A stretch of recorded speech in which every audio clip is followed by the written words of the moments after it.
Oh yes, ladies and gentlemen, it is a big idea, and it's not new in the making. Those of you who think that George Bush coined that phrase, or he's the only one over the years that has uttered that phrase, you just haven't been paying attention. Adolf Hitler used virtually the same term, ladies and gentlemen. Stalin used virtually the same term. It has been used throughout history many times by many different people, all meaning exactly the same thing. When I was in the United States Navy, ladies and gentlemen, I was attached to the Office of Naval Intelligence for a period of approximately 5 years during my naval career. I had been 4 years in the United States Air Force with the Strategic Air Command, and was in the United States Navy about 11 years. And during that stint was attached to the Office of Naval Intelligence, where I learned most of the information that set me on a course to find out what was really happening to this country. Was as a member of the intelligence briefing team for the Commander-in-Chief of the United States Pacific Fleet, who at that time was Admiral Bernard Clary. I saw documents that usually only a very few people would ever see, and would never see all of these different operations and programs and projects all at once, as I and the other members of the briefing team did. Now let me explain to you how security clearances work in the government. There is no such thing, ladies and gentlemen, as above top secret. When you hear people talking foolishly about 23 levels above top secret, they're lying. There's not even one level above top secret. Top secret is the highest level of classification of information in the United States government and the military service. There are sub-compartmentalizations of the classification of top secret. For instance, if you have a project that you don't want anybody to know about, even if they do have a top secret clearance, then you classify it by compartmentalizing. An example of such a project might be building the B-2 bomber, where each person, you would only want to know just exactly what they had a need to know. So each person would be compartmentalized under top secret in an area that would give him or her only access to that particular piece of information or equipment that they were building or making or helping to assemble in order to produce the B-2 bomber.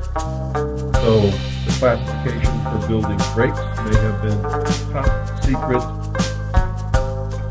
wall flow. It could be anything.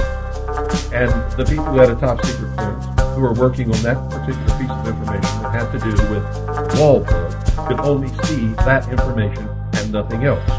Because to be able to see information that had something to do with top secret roof, if you didn't have that roof clearance added to your top secret, you would not be able to see that information. And I'm just making these things up to give you some idea of what I'm talking about. While I was on the briefing team of the Commander-in-Chief of the United States Pacific Fleet, I noticed one thing. All of the members of the briefing team and everybody who had anything to do with intelligence were members of at least one or more of the so-called secret societies known to most of us as fraternal organizations. I wondered how I was assigned to the Office of Naval Intelligence until I began to remember how I had filled out my forms to get my security clearance. Came to a page that folded out like some of the computer paper that goes through a printer. It's all attached. You can have 5,000 feet of computer paper if you want to. Well, this was the form that folded out like that, and I forget how many sheets of paper there were included that were attached like this, all folded up, that contained the list of just about every kind of organization that you can imagine, ladies and gentlemen. And I was supposed to check or indicate any of those organizations that I had ever belonged to in my life. And it cautioned me that if I left out any organization that I had ever been a member of, that I would risk losing or not obtaining my security clearance. Well, security clearance when you work in the government or in the military is a big thing, folks, and nobody wants to lose their security clearance or be denied a security clearance. It's shameful, as a matter of fact. And so I noticed that one of the organizations I had belonged to in my life, called the Order of the DeMolay Order for Young Men, was not included. So I checked Freemasonry, because the DeMolay organization for young men, or teenage boys as a matter of fact, is the adolescent version of the Masonic Lodge, so to speak. Little did I know that when I checked Freemasonry, so that I could never be accused of leaving anything out, any of the organizations that I belonged to, that I would be signed to the Office of Naval Intelligence and then ultimately to the briefing team of the Commander-in-Chief of the United States Pacific Fleet. And so that's how I got assigned. And while I was there, I saw, ladies and gentlemen, and learned very quickly that the American people are very seldom, if ever, told the truth about literally anything. For instance, while President Nixon, and folks, don't blame it all on President Nixon, they all do it. This is the established policy of the national security apparatus. You don't tell anybody anything they don't have a need to know. And you never tell the American people the truth about what's happening, ever. Just that simple. They don't have a need to know. Well, President Nixon was telling the nation on television that we were not bombing North Vietnam, that we had no troops in Cambodia or Laos, that we had not put any of our people in Cambodia or Laos, that we were not bombing or strafing or doing any air missions in Cambodia or Laos. I was sitting there with a group of high-ranking naval officers waiting for the latest bombing results of North Vietnam and the latest situation reports of our combat missions in Cambodia and Laos. So I knew early on that the American people were being lied to. And they're being lied to about everything, folks. The Vietnam War had nothing to do with communism, had nothing to do with any of the politics in Southeast Asia, as the American people have been told. It had absolutely everything to do with the drugs in what's known as the Golden Triangle and with the oil in the Gulf of Tonkin and the South China Sea. The number one mission of the United States Navy in the Gulf of Tonkin was not to support the troops engaged in battle on the ground in South Vietnam, but was to protect the oil exploration ships, which were locating the places that were scheduled to begin drilling for oil when we won the war. Well, it turned out that we didn't win the war. At the same time, the Central Intelligence Agency was taking over from the French the manufacture and the exportation of drugs from Cambodia, Laos, Vietnam, and what's known as the Golden Triangle, in order to use those drugs to bring in tons and tons of money for their black projects that they cannot get money for from Congress, and for the ultimate use in destroying all existing sovereign nation states and bringing about a one-world totalitarian socialist government. Now, folks, this was a long, long time ago that I saw this information. I was at the headquarters of the Commander-in-Chief of the United States Pacific Fleet between 1970 and 1973. I left in February of 1973. And during that time, I learned all of the things that I needed to know to do the research since then to arrive at the information that I'm going to give you right now. And so pay close attention. If I don't finish today, I will, in fact, continue it tomorrow. This is what you need to know. For those of you who are going to laugh and scoff and say that you don't believe it, that's fine. I don't care. You do what you want to do with the information, but nobody in this world can ever accuse me of not having given it to you. destruction of the United States of America and the formation of a socialist, totalitarian, one-world government under the United Nations is contained, ladies and gentlemen, within a set of top-secret documents with the title MAJESTYTWELVE, spelled MAJESTYTWELVE. No, ladies and gentlemen, I did not say Majestic 12. I said Majesty 12, spelled out, no space between Majesty and 12. The type font is a key to access of this information. All I can remember is it was a type of sans serif. It was tall, very thin type. And in order to have access to this information, you had to have a top secret Q magic spelled MAJIC clearance. We all had on the briefing team. We had access to anything that the Admiral had access to because we compiled the information and delivered it to him in briefings every morning in the briefing room. The term Majesty 12 honors the planned placement of ultimate power in a body of what they call a Council of Wise Men, sort of like the National Security Council. These men are destined to rule the world as the behind the scenes, that is, not known to the public, of a, quote, Messiah, end quote, frontman. This Messiah, or so-called Messiah, won't really be a Messiah, but the public will look at him or her as such. This Messiah will serve as a buffer between the real rulers, the Council of Wise Men, and the sheeple of the world. I discovered this plan between 1970 and 1973 while I was a member of the intelligence briefing team of the Commander-in-Chief of the United States Pacific Fleet, and I didn't understand all of it at that time. I didn't really know what it was that I had access to.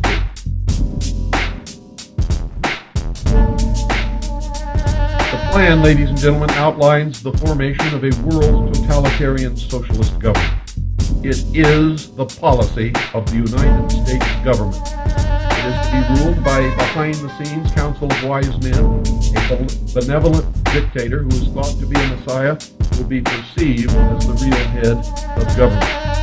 The Constitution of the United States of America and its Bill of Rights will be scrapped. A parliamentary form of government will take its place. All military forces and individuals are to be disarmed except for an internal police force, which will carry only the minimum weapons needed to maintain internal order. There will only be one military force. Our military forces at the present time are acting as this force. It will be a world police force under the United Nations in sufficient numbers and with state-of-the-art technology so that it will be able to field overwhelming forces against any perceived threat to the world supra-government. If you doubt this, if you doubt that it is the avowed policy of the United States government, see State Department publication 7277, which outlines the formation of this world police force. The military of the United States of America is currently filling the requirements. The senior officer corps of all of our military forces have betrayed their oaths of allegiance to the Constitution and have joined the conspiracy. They are in fact traitors, and they are in fact engaged in high treason. The source of this conspiracy, ladies and gentlemen, will be found in the body known as the Illuminati. It is made up of the highest adepts of the combined total of the so-called fraternal orders and secret societies. These people are bound together by blood oaths, a secret religion, and the promise of an elite status within regional government and the world supra-government. To put it in their own words, quote, if you are not one of us, you are nothing, end quote. Their religion is based upon the Kabbalah and the Luciferian philosophy. They are not bound by any oath or allegiance save their own. They are loyal to no government or people save their own, and they are citizens of no country save their already in place secret world government. To understand some sense of feel for the concept and how this is being done right under your very noses, see a movie called They Live. I'm not telling you that They Live is a true movie. I'm telling you that in this movie, the concept of how they are carrying about the destruction from within is presented to you in a method that you will clearly and easily be able to understand. Now, you cannot ever hope to understand the philosophy of any branch of the so-called mystery school, which is the Illuminati, without many years of study and a complete knowledge of their symbolic language. You must understand, ladies and gentlemen, that like many other organizations, they attract those who completely miss the boat or are just too stupid to get it. When you join a branch of the Brotherhood by any name, I don't care what you call it, Freemasonry, the Theosophical Society, the Anthroposophic Society, Fraternitas Rossi Cruci, Knights Templar, Sovereign and Military Knights of Malta, or any other fraternal order or secret society, no one ever sits down with you and explains the meaning of anything. An actual, literal, esoteric education would just be too dangerous. Could result in public expose, something which the Illuminati must avoid at any cost. The organization of the order is a pyramidal structure of degrees. On the bottom are the so-called Blue Lodges, full of ignorant, materialistic, and opportunistic fools. And yes, folks, I said fools, and I mean it. Anyone who would join a secret society and be told up front, right in the beginning, that they're not going to learn anything, not one single thing about it, until they have been initiated and climb up the ladder of degrees in the organization, cannot be anything other than fools. They might be joining a society of murderers, for all they know. Promising candidates are chosen to be helped up the ladder of initiation by the help of those who have gone before. The initiate is presented with the objects of study, books, symbol, ritual, and camaraderie. But illumination must come from within. Each degree of initiation provides a new key to ultimate enlightenment, but only for those who can truly understand the ritual and symbols of the degree. Everyone at the bottom rungs of the ladder of initiation, especially those of the Blue Lodge, the first 3 degrees, don't know beans jack dip about anything about what they belong to, and never will.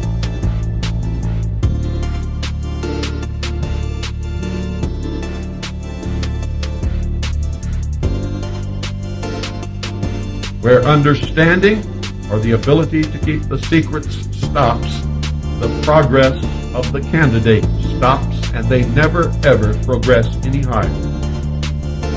Only those above the 29th degree have the ability to understand the ultimate secrets and goals of the order. A very promising select few are handpicked for progress beyond the 32nd degree. Those chosen disappear behind the veil and become one of the, quote, 1,000 points of light, end quote, but they are more properly known as the Magi. That process has always been the protection of the Illuminati in a Christian world that has had a tendency to burn at the stake those who differed in belief or philosophy. The burning alive of men like Giordano Bruno and Jacques de Molay, the persecution of their orders, and persecution of men like Galileo by the Catholic Church has resulted in the Brotherhood's hatred of Christianity and the goal of the ultimate extermination of all religions save theirs. Now listen to me carefully. The goal is the ultimate extermination of all religions except for their religion. And yes, there is a religion. The philosophy at the core, ladies and gentlemen, of all of the mystery schools is the foundation and the font of socialism and communism. Most socialists don't have the slightest idea that they are puppets of an arcane philosophy bent upon world domination. They actually believe they will ultimately realize a world where everything is free, courtesy of Big Brother, and where all risk and worry has disappeared. Any such world would only be a world of slaves dependent upon an elite class of masters. What fools! The philosophy of the mystery school is the Luciferian philosophy, as put forth by General Christopher Albert Wright. one of the founders of the Ku Klux Klan. But it is not his original thought. He just expounded upon it in forms that eventually became accessible to those who seek it, like me. Before you begin blabbering that Albert Pike's name never included Christopher, you'd better look up the meaning of that name and further understand that the Christ of the Mysteries has absolutely nothing to do with the Christ of the New Testament, at least not in the manner in which it is interpreted by the Christian Church. Christopher literally means Christ-like. In the mystery religion, the ranks of the Illuminati, Albert Pike reached what they call apotheosis. He became Christ-like, is an ascended master, helping to guide them from the so-called spirit world. If you'll look straight up, standing in the rotunda of the Capitol building in Washington, D.C., you'll see that they believe the same thing happened to George Washington, the first president of the United States of America. Pictured on the inside of the Capitol dome, you will see George Washington in the chariot of Apollo, riding across the sky, surrounded around the periphery of the dome with all the old gods of the Roman pantheon. Now, if you want some sense of how these things are being brought about, watch the series Star Trek from the beginning episode up to the present. And you will begin to realize that it was an indoctrination into the concepts of socialism through subliminal initiation of the youth of the nation. The captains, James T. Kirk and Christopher Pike, are symbolic salutes to the Order of the Knights of the Temple of Jerusalem and to the Brotherhood's greatest philosopher, probably its most prolific writer, Christopher Albert Pike. Those who understand the symbolic language would have noticed the most recent Academy of Motion Picture Arts and Sciences Award ceremony recognized the coming of the, quote, new dawn, end quote, with the rising sun on the backdrop and the two triple crowns of the mysteries representing the Trinity of Osiris, Isis, and the child Horus on each side. You thought they were statues. Yes. Very simply, ladies and gentlemen, the philosophy is, quote, Adam and Eve were held prisoner in the chains of ignorance by an unjust and vindictive God in the Garden of Eden. They were set free from their bonds by Lucifer, known in the myth as Prometheus. And the setting free of their bonds is called evolution, or primordial knowing. They were set free by Lucifer through his agent Satan in the guise of a serpent, which is the ancient symbol of wisdom, with the gift of intellect, known in the mysteries as fire. With the use of his intellect, they believe man will perfect the race, the Aryan race, Anglo-Aryan race to be exact, and will himself become God. It is a metaphor for the development of the thinking man through the process of evolution and the eventual domination of the universe by learning how to dominate and control nature. This process is called magic. The result will be the apotheosis of the race of mankind and the elimination of all who cannot make this paradigm shift in the coming new age. The alchemists had the same religion, but disguised it, ladies and gentlemen, under the profane interpretation of the exoteric or outward expression of turning lead into gold. The search for the philosopher's pure red stone was really the attempt to perfect the soul of mankind. Don't you really feel pretty smart now? I hope so. I hope a light is coming on in your head. Because of a lot of this, you have seen glimpses of little pieces here and there. Some of the symbology has mystified you. Some of it will gel in your mind as you hear this. Those who are attracted to the mysteries, ladies and gentlemen, who are unable to grasp the esoteric meaning of their education, often take the exoteric meaning to be the truth and turn to Satan or Lucifer as their object of worship, never understanding the metaphor for a much deeper philosophy. The order never objects to this because these Satan worshippers are useful in their own manner. They furnish a diversion and are often a source of large sums of money, although the Brotherhood, folks, has seldom found themselves lacking in fools or funds. Shirley MacLaine understands the philosophy perfectly, though probably not in its correct interpretation. She is a member in good standing. I am God is, of course, the true message. Fire is the god of the mysteries, and its priests are the philosophers of fire. They believe that any concept of creation must result in the idea that all things are manifestations of the Creator, which is pantheism. Since man is the only creation with intelligence and original thought, the combined or collective consciousness of mankind, they believe, is the mind of God. Ergo, man is God. That should enlighten you to the source of some of the more difficult to understand concepts of the so-called New Age movement. Now, ladies and gentlemen, don't get the fool called by the mysteries the profane mixed up with the king or the initiate known as Fraternitas Rex Mundi. Those who cannot understand this philosophy through the hidden language of symbology and make the shift in thinking for the coming millennium are doomed to extinction. And the spokespersons for the New Age make absolutely no secret of this fact that has been published over and over and over again, that those who cannot make this so-called paradigm shift will simply be exterminated. Wake up, America, you've been had. And wise up. None of you, and I'll say it again and again, and I don't care how angry you get with me, it is absolutely true. None of you are even remotely as smart as you think you are. This is the age of deception, and the world is balanced upon a razor.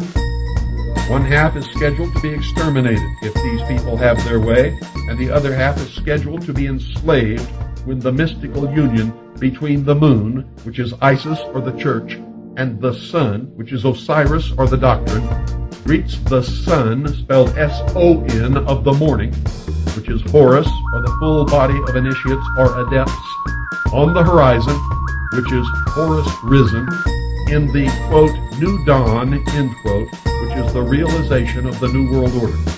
With that in mind, read the full text of President Clinton's 1997 State of the Union address to Congress. And if a light doesn't flicker on in your brain when you read that, you are beyond help. He said, "We are watching the sun set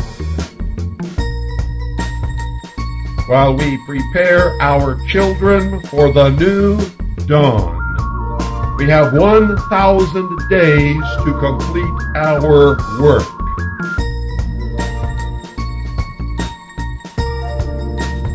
Wake up. This conspiracy, ladies and gentlemen, is also extremely racist. These people consider blacks, Hispanics, and Aboriginal people to be, quote, useless eaters, end quote. They believe, or at least profess, that the Anglo-Aryan race is the true Israel, and thus the master race. Now, in all truth, the leaders of this subversion don't believe any such thing, ladies and gentlemen, but they use this as a tool to manipulate and guide these silly idiots who do. Despite the racism of the Illuminati, they have convinced the useless eaters that they are their friends, benefactors, and protectors. While destroying these poor people with socialism, they have convinced them that Marx is their savior.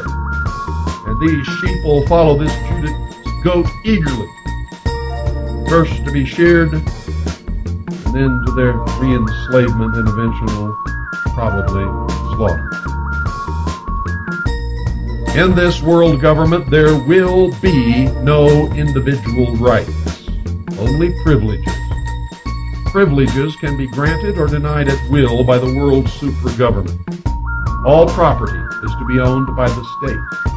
There will be a redistribution of wealth in order to eliminate class differences and level the standard of living to a much lower level in the advanced nations, such as the United States of America, and to a higher standard of living in the so-called third world nations. This leveling of the standard of living will be accomplished through a global economic collapse, which right now, regardless of what you see happening in this phony stock market, is in its beginning stages. The economic collapse will fulfill the goal of Marx and Engels' Communist Manifesto, which mandates the elimination of the middle class. The graduated income tax, NAFTA, and GATT, which have caused industry to move into third world nations in order that corporations may exploit cheap labor, are also a part of this process. All county and state governments are to be eliminated and replaced with regional government. Those of you listening who are in county and state and city governments already have felt the pressure to bring this about. These regional governments are in fact already in place. Regionalism is gradually taking control throughout America. There will be no more cash money.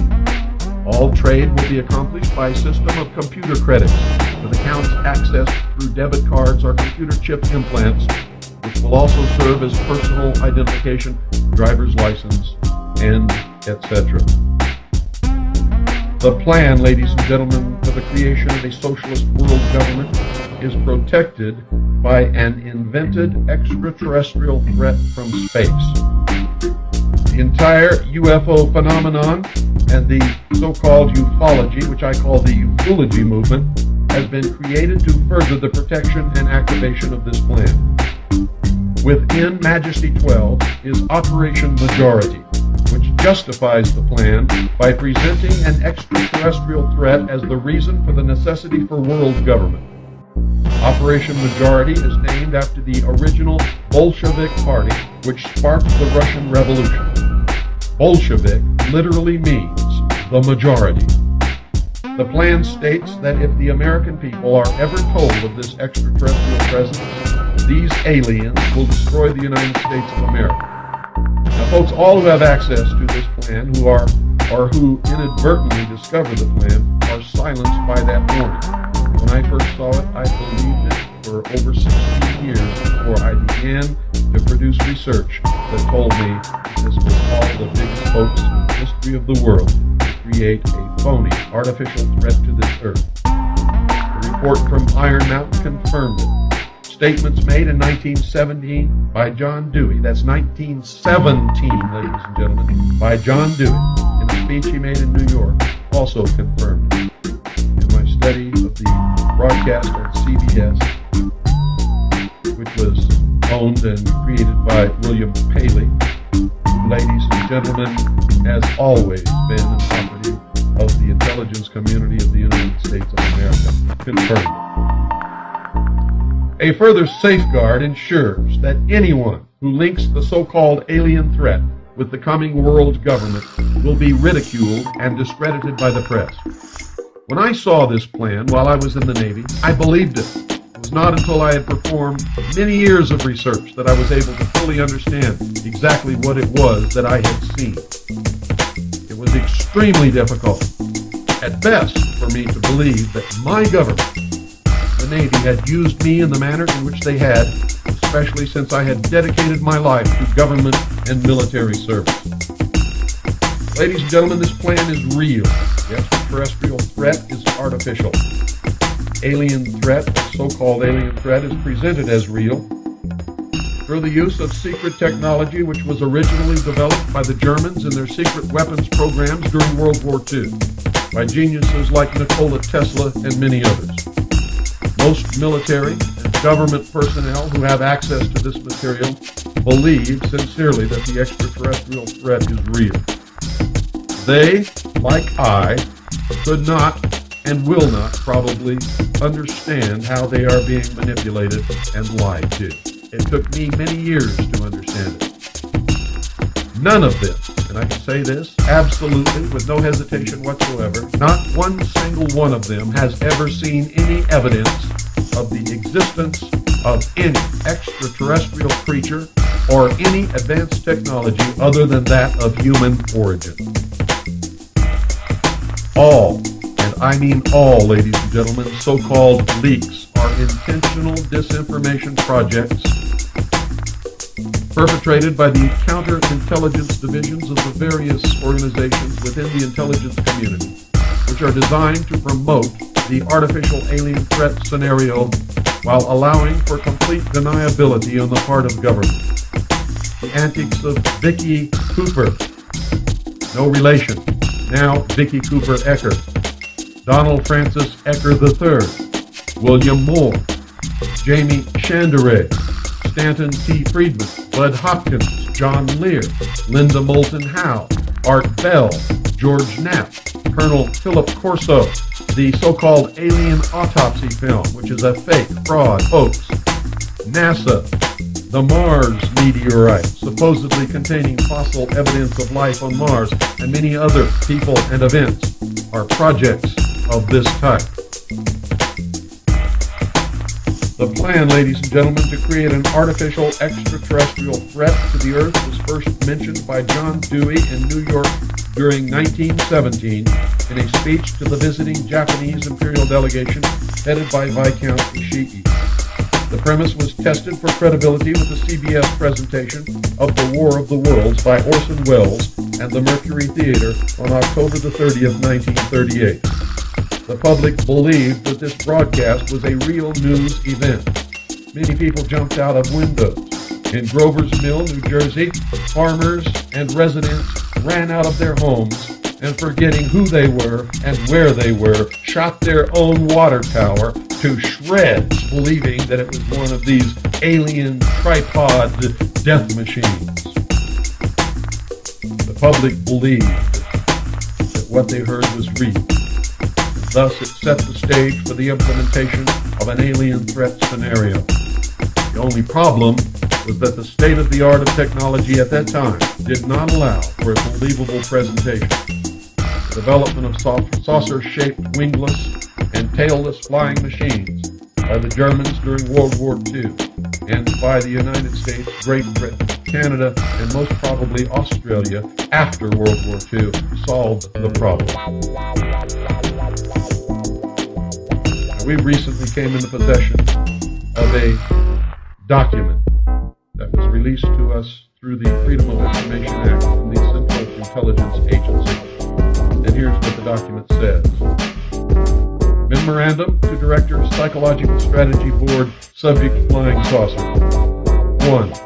I am today transmitting to the National Security Council a proposal, tab A, in which it is concluded that the problems connected with unidentified flying objects appear to have implications for psychological warfare as well as for intelligence and operations. 2. The background for this view is presented in some detail in tab B. 3. I suggest that we discuss at an early board meeting the possible offensive or defensive utilization of these phenomena for psychological warfare purposes. Signed, Walter B. Smith, known as General Walter Bedell Smith, who at that time was the director of the Central Intelligence Agency.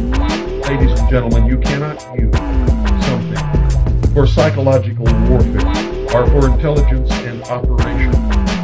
You cannot use them for defensive utilization or for psychological warfare purposes unless you are the ones who have complete and total control over these objects. After World War II, the announcement of the Jewish Holocaust, the proposal of a world government which would prevent future wars and genocide by the formation of the United Nations in 1945, and the announcement of sightings of flying saucers by Kenneth Arnold. That's Kenneth Arnold. My tongue is getting a little tied here, folks. By Kenneth Arnold, an ex-intelligence officer in 1947, launched this deception. And since then, by the way, every single person connected with UFOs has been a member of some branch of the intelligence community.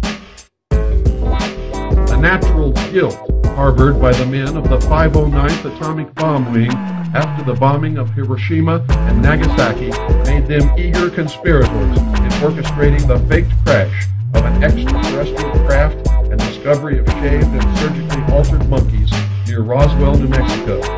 The artificial extraterrestrial threat was thus implanted in the public consciousness. We also have in our possession another recently released document, this one from the Federal Bureau of Investigation, that literally tells the truth about Roswell, New Mexico.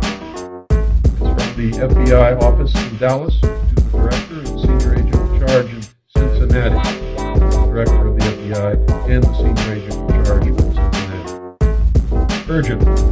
Flying disk information concerning, and that's blacked out, headquarters 8th Air Force, telephonically advised this office that an object purporting to be a flying disc was recovered near Roswell, New Mexico this date. The disc is hexagonal in shape and was suspended from a balloon by cable, which balloon was approximately 20 feet in diameter. Several words blacked out. Further advised that the object found resembles a high-altitude weather balloon with a radar reflector, but that telephonic conversation between their office and Wright Field had not. This is blanked out and then borne out this balloon. Disc and the balloon being transported to Wright Field by a special plane for examination. Information provided this office because of national interest in case blank blacked out. In fact, that National Broadcasting Company, Associated Press, and others attempting to break story of location of disc today. Other two words are blacked out. Advised would request Wright Field to advise Cincinnati office results of examination. No further investigation being conducted. And then it has all the routing and the typical stuff on it. This is an authentic document. It is real, and it tells the truth. Now, applying Hitler's concept, ladies and gentlemen, of the big lie, the artificial extraterrestrial threat was nurtured and built into an always present possibility over the next 50 years. Eventually, a large percentage of the world's population, including many of you listening, found themselves believing in alien ships, extraterrestrial visitation, alien mutilation of animals, which is really the byproduct of the government's experimentation with low-level radiation effects upon animals and humans across the country downwind of atomic power plants, nuclear weapon assembly plants, and various other facilities that occasionally, on purpose or by accident, release radiation into the atmosphere. And alien abductions of humans with absolutely, and I'll say this again, with absolutely no proof that extraterrestrials exist anywhere in the universe, much less that any have ever visited this planet whatsoever. Try to obtain any, just in case some exist. Some organizations have offered as much as $1 million reward to anyone who will bring forth any shred of any evidence whatsoever of the proof of the existence of extraterrestrial life. Not one single person has ever come forward to claim any of these rewards ever at any time. The artificial threat is further advanced through the mind control programming of Marxists in Hollywood, television, advertising, publishing houses, and of course the vast ufology movement, all of which are in the complete control of the Illuminati and the intelligence community. Fear, ladies and gentlemen, is instilled through the incidental use of terror, inspired by the cattle and animal mutilation byproducts of the government's secret radiation monitoring operations and the so-called alien abduction scenario induced by state-of-the-art and extremely sophisticated mind control operations. To make interstellar travel believable, NASA was created. The Apollo space program foisted the idea that man could travel to and walk upon the moon. Every Apollo mission was carefully rehearsed and then filmed in large sound stages at the Atomic Energy Commission's top-secret test site in the Nevada desert and in a secured and guarded soundstage at the Walt Disney Studios, within which was a huge-scale mock-up of the moon. All names, missions, landing sites, and events in the Apollo space program echo the occult metaphors, rituals, and symbology of the Illuminati's secret religion. One of the most transparent was the faked explosion on Apollo 13, which was the metaphor for the initiation ceremony involving the death, which was the explosion, placement in the coffin, which was the period of uncertainty of their survival, communion with the spiritual world and the imparting of esoteric knowledge to the candidate, which was their orbit and observation of the moon without physical contact, rebirth of the initiate, which is the solution of the problem and repairs, and the raising up by the grip of the lion's paw, which is the reentry and recovery of Apollo 13. 13 is the number of death and rebirth, death and reincarnation, sacrifice, the phoenix, the Christ, not the Christ that you know, ladies and gentlemen, and the transition from the old to the new. Another revelation to those who understand the symbolic language of the Illuminati is the hidden meaning of the names of the space shuttles. Now listen to me very carefully. Quote, a Columbian enterprise to endeavor for the discovery of Atlantis, and all challengers shall be destroyed, end quote.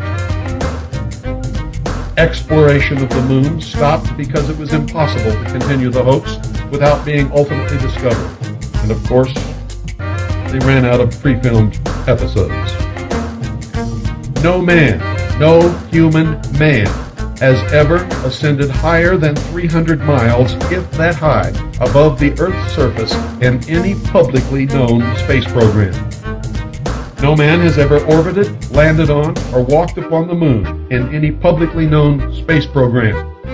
If we ever went to the moon, ladies and gentlemen, it was not in the Apollo space program.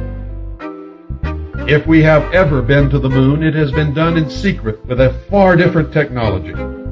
Just to give you one example, scientists have stated publicly, ladies and gentlemen, that for a human being to survive transportation through the Van Allen radiation belt, which completely encloses this Earth, encircles this Earth, it would take 4 feet of lead.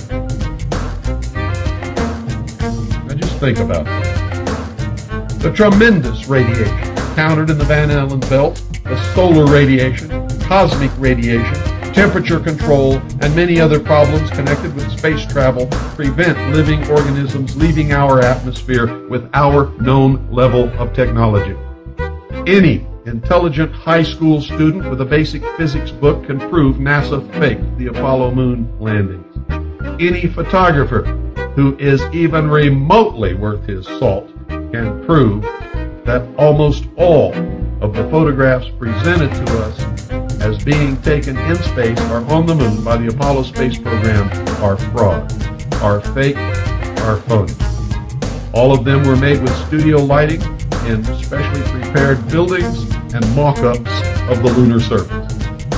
Now, if you doubt this, please explain, ladies and gentlemen, how the astronauts walked upon the moon's surface enclosed in a spacesuit in full sunlight, absorbing a minimum of 265 degrees of heat, surrounded by a vacuum. NASA tells us the moon has no atmosphere and that the astronauts were surrounded by the vacuum of space. Heat is defined as the vibration or movement of molecules within matter. The faster the molecular motion, the higher the temperature. The slower the molecular motion, the colder the temperature. Absolute zero is that point where all molecular motion ceases. In order to have hot or cold, molecules must be present. A vacuum is a condition of nothingness where there are no molecules. There is no hot and no cold in a vacuum. Vacuums exist, however, in degrees. Some scientists tell us that there is no such thing as an absolute vacuum, but that space is the closest thing to an absolute vacuum that is known to man. There are so few molecules present in most areas of what we know as space that any concept of hot or cold is absolutely impossible to measure and, in fact, for all intents and purposes, does not exist. A vacuum is a perfect insulator.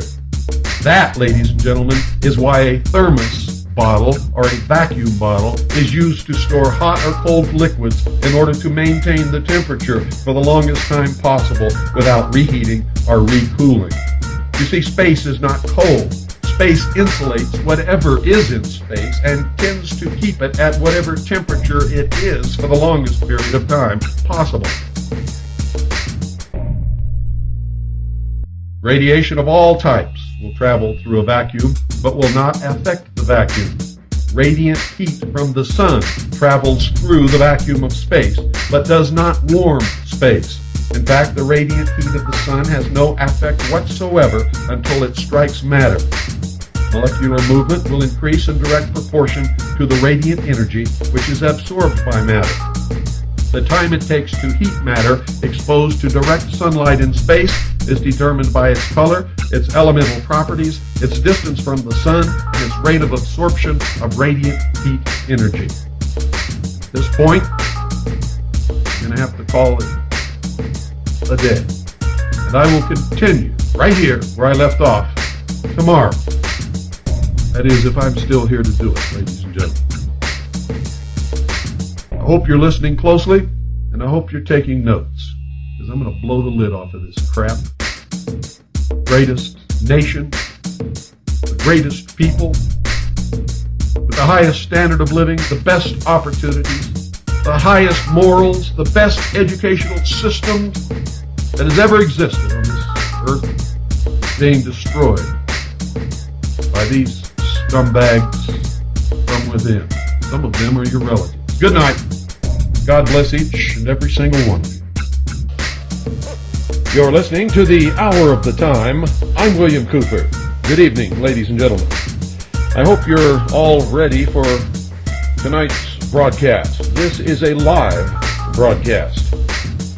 And we're going to talk about documents that I saw while I was with the Office of Naval Intelligence, specifically on the intelligence briefing team of the United States Commander-in-Chief of the Pacific Fleet, who at that time was Admiral Bernard Clary. These documents outlined the coming formation of a one-world socialist government.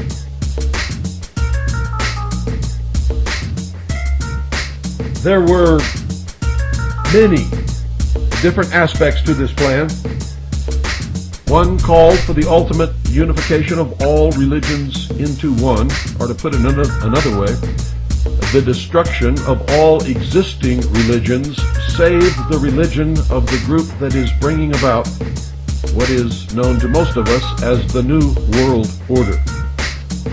It is, in fact, and it was revealed by this plan, that they are the sum total of the highest adepts of all of the secret societies and so-called fraternal orders, which as one body make up the mystery schools, or the ancient mystery religion of Babylon.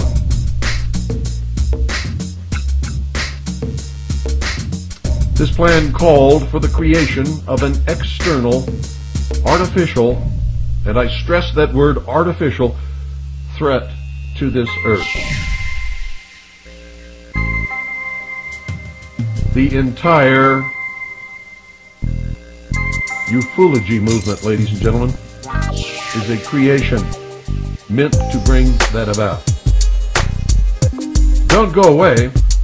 I'll be back in just a couple of minutes. We will continue. Yes, ladies and gentlemen, there is a plan to bring about a new world order, and a lot of the things that you see happening in the world today are a direct result of action taken to complete that plan. Now, many of you aren't going to believe a word that I'm saying, and that's okay. You will find out eventually, I can assure you. And just as a little aside here, over the years that I've been warning people about this and teaching people the truth about what's really going on, I have made probably 200 or 300 predictions. I've only been wrong once. All of my predictions have come true, ladies and gentlemen, except for one, and that was my prediction that Manuel Noriega would not be tried in an American court nor serve any time in an American prison, because it was against the law of nations for somebody like the United States to arbitrarily decide to arrest the leader of a foreign country. Just as their diplomats have immunity when they are here in this nation representing their country, the heads of government of all countries have diplomatic immunity unless they are captured as an act of war. But that was no war, ladies and gentlemen.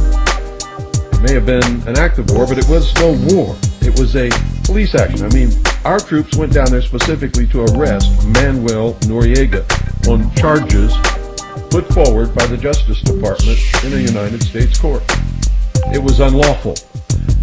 But at that time, I was not aware that they were so far along in their plans that the concept of sovereign nations no longer stands.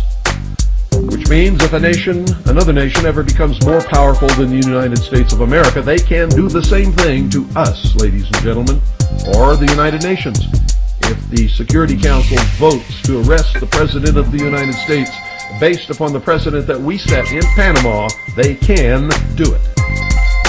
Now I'm going to overlap on yesterday's broadcast just a little bit to make sure that we're not behind in anything. I want to make sure that everybody understands exactly what I'm talking about. And I don't want to come in the middle of something that we started yesterday, so we're going to back up a little bit.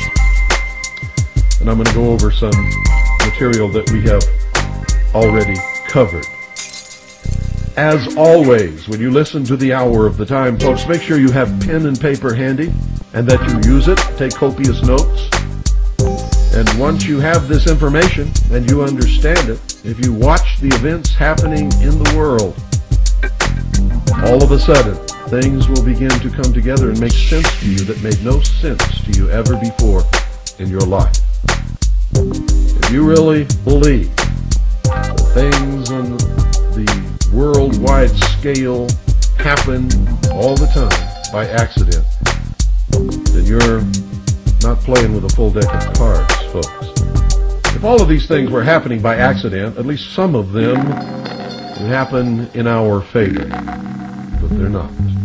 The law of averages, the laws of statistics say that eventually the card has to come up in our favor. We have to get a winning hand. But we are continually losing big time. I mean big time. So let's back up. Remember, I talked yesterday about the creation of an artificial alien threat to this earth to facilitate the destruction of sovereign nations, the coming together as one humanity under a one world government, with all people willing to make whatever sacrifices are called upon them to make, such as giving up all your liberties and freedoms and anything else they may ask you to do in order to oppose this external threat. And I've talked about a lot of other things, but if you want to go back and cover those, folks, you're going to have to buy the tape. Now, this radio station and this broadcast is owned and operated by the Independence Foundation Trust, which is a non-profit charitable organization. So if you want to find out how to acquire the tapes of any broadcast at the Hour of the Time, write to Harvest Trust. That's Harvest Trust, P.O. Box 2470, Pine Top, Arizona 85935. That's Harvest Trust, P.O. Box 2470, Pine Top, Arizona 85935. Or you can call 520-333-4578. We now continue with today's broadcast. In order to make interstellar travel believable, which nobody was buying, nobody understanding the vast distances in space could even remotely conceive that somebody from some other star could make the journey from their planet to here. Not only that, but nobody could understand how they could find this planet or even want to come here given the billions and billions of choices that there are in the universe. So in order to make this believable, which absolutely had to occur for this scam to be swallowed by the people of the world, NASA, the National Aeronautic and Space Administration, was created. The Apollo space program, ladies and gentlemen, foisted the idea that man could travel to and walk upon the moon.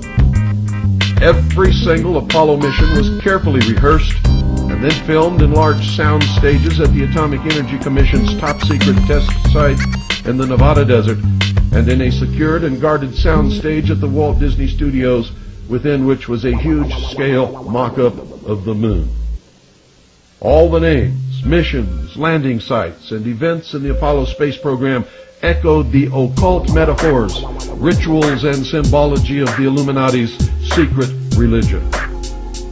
One of the most transparent, not the most, but one of the most transparent, was the faked explosion on Apollo 13, which was the metaphor for the initiation ceremony involving the death, which was the explosion, placement in the coffin, which was the period of uncertainty of their survival, communion with the spiritual world and the imparting of esoteric knowledge to the candidate, which was the orbit and observation of the moon without physical contact, rebirth of the initiate, which was the solution of the problem and repairs, and the raising up by the grip of the lion's paw, which was the re-entry and recovery of Apollo 13. 13, ladies and gentlemen, is no coincidence. It is the number of death and rebirth, death and reincarnation, sacrifice, the phoenix, the Christ, but not the Christ that you know if you are a Christian, and the transition from the old to the new. Another revelation to those who understand the symbolic language of the Illuminati is the hidden meaning of the names of the space shuttles. Listen to this very carefully. I assume that you all know the names of the space shuttles. If you don't, they are all included in this sentence. Quote, a Colombian enterprise to endeavor for the discovery of Atlantis, and all challengers shall be destroyed, end quote. Exploration of the moon, ladies and gentlemen, stopped because it was impossible to continue the hoax without being ultimately discovered. They were pressing their luck as it was. And of course, they ran out of pre-filmed episodes. No man, ladies and gentlemen, listen to me very carefully, no man has ever ascended higher than 300 miles, if indeed any have ever ascended that high above the Earth's surface. No man has ever orbited, landed on, or walked upon the moon in any publicly known space program. If man has exceeded the 300-mile limit, and if man has ever truly been to the moon, it has been done in secret and with a far different technology. It was not done in the Apollo space program. And any high school student with a basic physics book can prove it. The tremendous radiation encountered in the Van Allen belt, a belt surrounding the Earth, ladies and gentlemen, of such intense radiation that before this information became embarrassing, scientists stated unequivocally that for a man to get through the Van Allen belt without frying in this radiation, he would need a 4-foot-thick lead shield. But that's not all. In space, there is solar radiation. You see, standing on the surface of the Earth or anywhere within our atmosphere, even a thin atmosphere, we are protected from the solar radiation and from the tremendous increase above the normal solar radiation that is created by solar flares and flung throughout the universe. Most of them are unpredictable, cannot be predicted. There is no such thing as saying we're going to send a man from the Earth to the moon during this period of time because we know there's not going to be any solar flares or solar storms. And thus they'll be safe from radiation. It cannot be done. On top of that, there's cosmic radiation. On top of that, there is a tremendous problem with temperature control and many other problems connected with space travel, which prevent living organisms leaving our atmosphere with our known level of technology. As I said, any intelligent high school student with a basic physics book can prove NASA faked the Apollo moon landings. Now, if you doubt this, ladies and gentlemen, please explain how the astronauts walked upon the moon's surface enclosed in a spacesuit in full sunlight, absorbing a minimum of 265 degrees of heat surrounded by a vacuum. 265 degrees, ladies and gentlemen, is 55 degrees above the boiling point of water. That would take one hell of an air conditioning system to keep them cool. NASA tells us the moon has no atmosphere and that the astronauts were surrounded by the vacuum of space. Well, if that's true, ladies and gentlemen, heat is defined as the vibration or movement. Heat is defined, ladies and gentlemen, as the vibration or movement of molecules within matter. The faster the molecular motion, the higher the temperature. The slower the molecular motion, the colder the temperature. Absolute zero is that point where all molecular motion ceases. In order to have hot or cold, ladies and gentlemen, molecules must be present. NASA tells us that space is absolute zero, that it is colder than any cold that any person has ever experienced, because absolute zero is like 200 and something degrees below the zero that you know about. You understand what I'm telling you? That is a lie. NASA has intentionally lied to us all of these years. Space is a vacuum. A vacuum is a condition of nothingness where there are no molecules. Vacuums, ladies and gentlemen, exist in degrees. Do you understand what I'm telling you? Some scientists tell us that there is no such thing as an absolute vacuum. But space is the closest thing to an absolute vacuum that has ever been known to us. There are so few molecules present in most of the areas of what we know as space that any concept of hot or cold is absolutely impossible to measure. For all intents and purposes, it cannot be measured, does not exist. Now remember, a vacuum is a perfect insulator. That's why a thermos bottle or a vacuum bottle is used by all of you to store your hot or cold liquids in order to maintain the temperatures for the longest time possible without reheating or recooling. Same thing in space, ladies and gentlemen. Space is a perfect insulator. It is not cold. However, an object in space can be heated by the radiant heat of the sun, which can travel through a vacuum, although it does not affect the vacuum. Remember, for something to be heated or cooled, there must be molecules present. Radiation of all types will travel through a vacuum, but will not affect that vacuum. Radiant heat from the sun travels through the vacuum of space, but does not warm space. In fact, the radiant heat of the sun has no effect whatsoever until it strikes matter. Molecular movement will increase in direct proportion to the radiant energy which is absorbed by matter.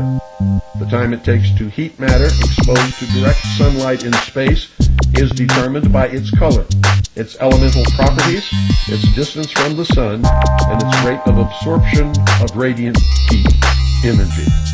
In other words, an object in space will absorb the radiant heat energy of the sun and will be heated until its temperature becomes equal to the radiant heat that it is absorbing.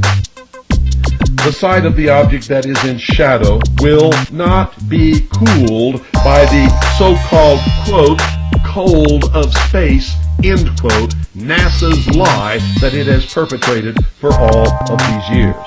It does not happen.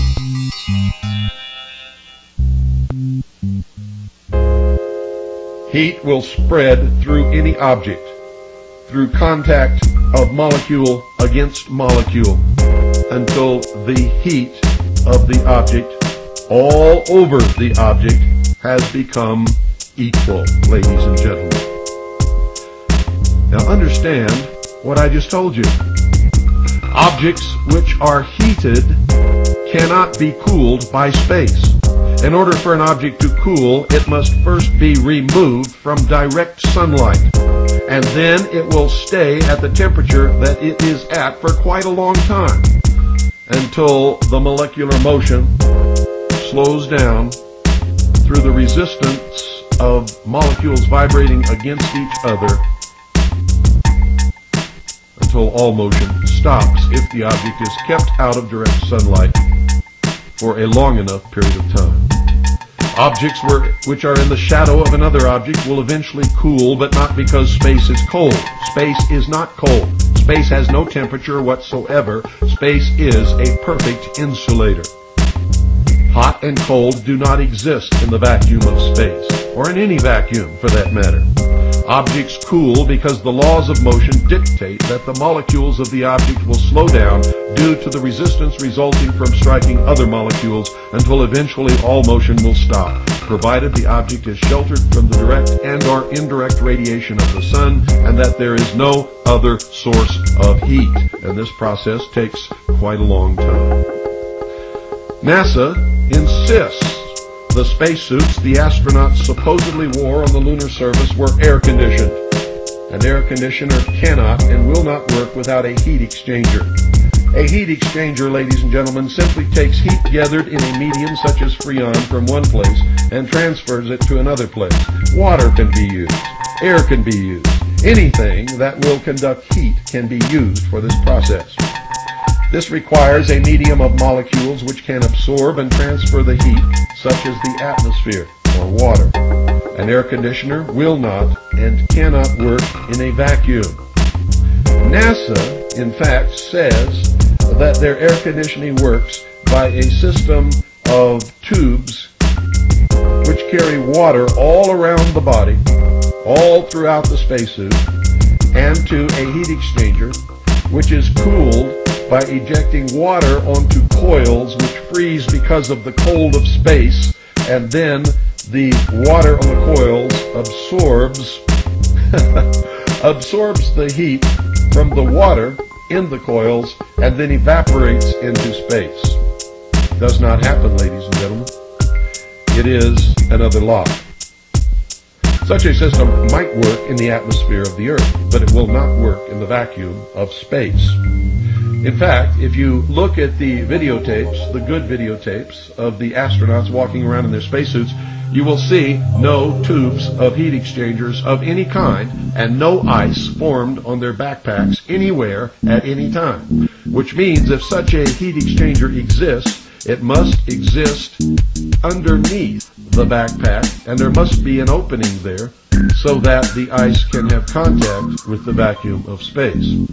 When you watch the astronauts bend over, you will see that there is no opening on the bottom of their backpack. NASA has lied to us again. There is no heat exchanger. There is no way that the spacesuits can be cooled surrounded by a vacuum in space, ladies and gentlemen. Not only that, but even if they had a heat exchanger that was hidden in the backpack and was somehow open to the vacuum of space so that ice could evaporate, NASA has proved themselves a liar through their own words by stating that they have found ice in the shadowed portions of craters that are never lit by the light of the sun. Ice that has been there for millions, maybe billions of years. So NASA themselves have told us that ice will not evaporate into the vacuum of space. NASA has lied once again. An air conditioner will not and cannot work in a vacuum. A spacesuit surrounded by a vacuum cannot transfer heat from the inside of the suit to any other place. The vacuum, remember, is a perfect insulator. A man would roast in his suit like a hot dog in such a circumstance. The same laws of physics apply to any vehicle traveling through space. How did they cool the vehicle? Traveling through space, ladies and gentlemen. Thank you, honey. My little daughter just got home and brought something in to show to me. The same laws of physics, ladies and gentlemen, apply to any vehicle traveling through space. NASA says they solved the problem of heat buildup in the space vehicle traveling from the Earth to the Moon, which you'll remember took several days, by slowly rotating the spacecraft so that as one side was heated, this is exactly what they tell us, as one side is heated, it slowly rotates into the shadow side where it is cooled by the sub-zero temperatures of space. Another lie.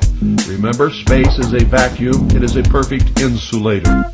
The only thing that NASA could accomplish by slowly rotating the vehicle as it traveled through space would be to roast the astronauts evenly all the way through from all sides, just like a hot dog or a turkey on a spit. Do you understand what I'm telling you?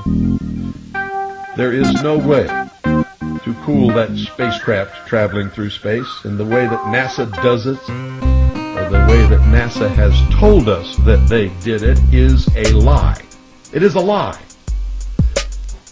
Remember, they told us that the spacecraft is slowly rotating as it travels through space, and as one side is heated to the tremendous temperatures caused by the radiant heat of the sun, it slowly rotates into the shadow side. It's always rotating, so it doesn't stay there very long. But NASA claims that it was cooled by the sub-zero temperatures of space. It is a lie. If the spacecraft was cooled by the sub-zero temperatures of space, why isn't your coffee cooled in the sub-zero temperatures of the vacuum that surrounds your coffee in a vacuum bottle? Because there is no temperature in a vacuum. And that's exactly what keeps your coffee hot, ladies and gentlemen. NASA has lied to us. NASA and the Apollo space program is one of the biggest hoaxes ever perpetrated. And this is just one of over 100 valid scientific reasons why NASA and the Apollo space program are two of the biggest lies ever foisted upon the unsuspecting and trusting people of the world. The head of NASA at the time of the Apollo space program, Mr. Kleindienst, was rewarded for his ability to hoodwink the world. He is now the Grand Commander of the Council of the 33rd Degree of the ancient and accepted Scottish Rite of Freemasonry of the Southern Jurisdiction. In other words, he's the boss of almost all of the Freemasons in the world. All of the astronauts were Freemasons. All of them, ladies and gentlemen. There's a photograph in the House of the Temple in Washington, D.C. of Neil Armstrong on the moon's surface, supposedly. We know that he really was not there when this photograph was taken. In his spacesuit, holding his Masonic apron in front of his groin. The effect upon the people of the world was that if we could go to the moon, other creatures from other worlds could travel to our Earth. Especially an advanced race of other creatures. The escalation of the artificial alien threat scenario since that time has been and continues to be extremely obvious.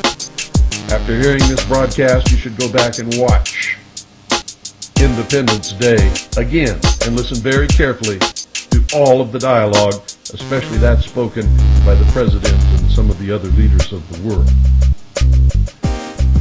A result, ladies and gentlemen, of the Genome Project at Los Alamos National Laboratory, the recent success of cloning and advances in biochemistry will produce laboratory-created creatures that will ultimately be presented to the people of the world as extraterrestrial in origin.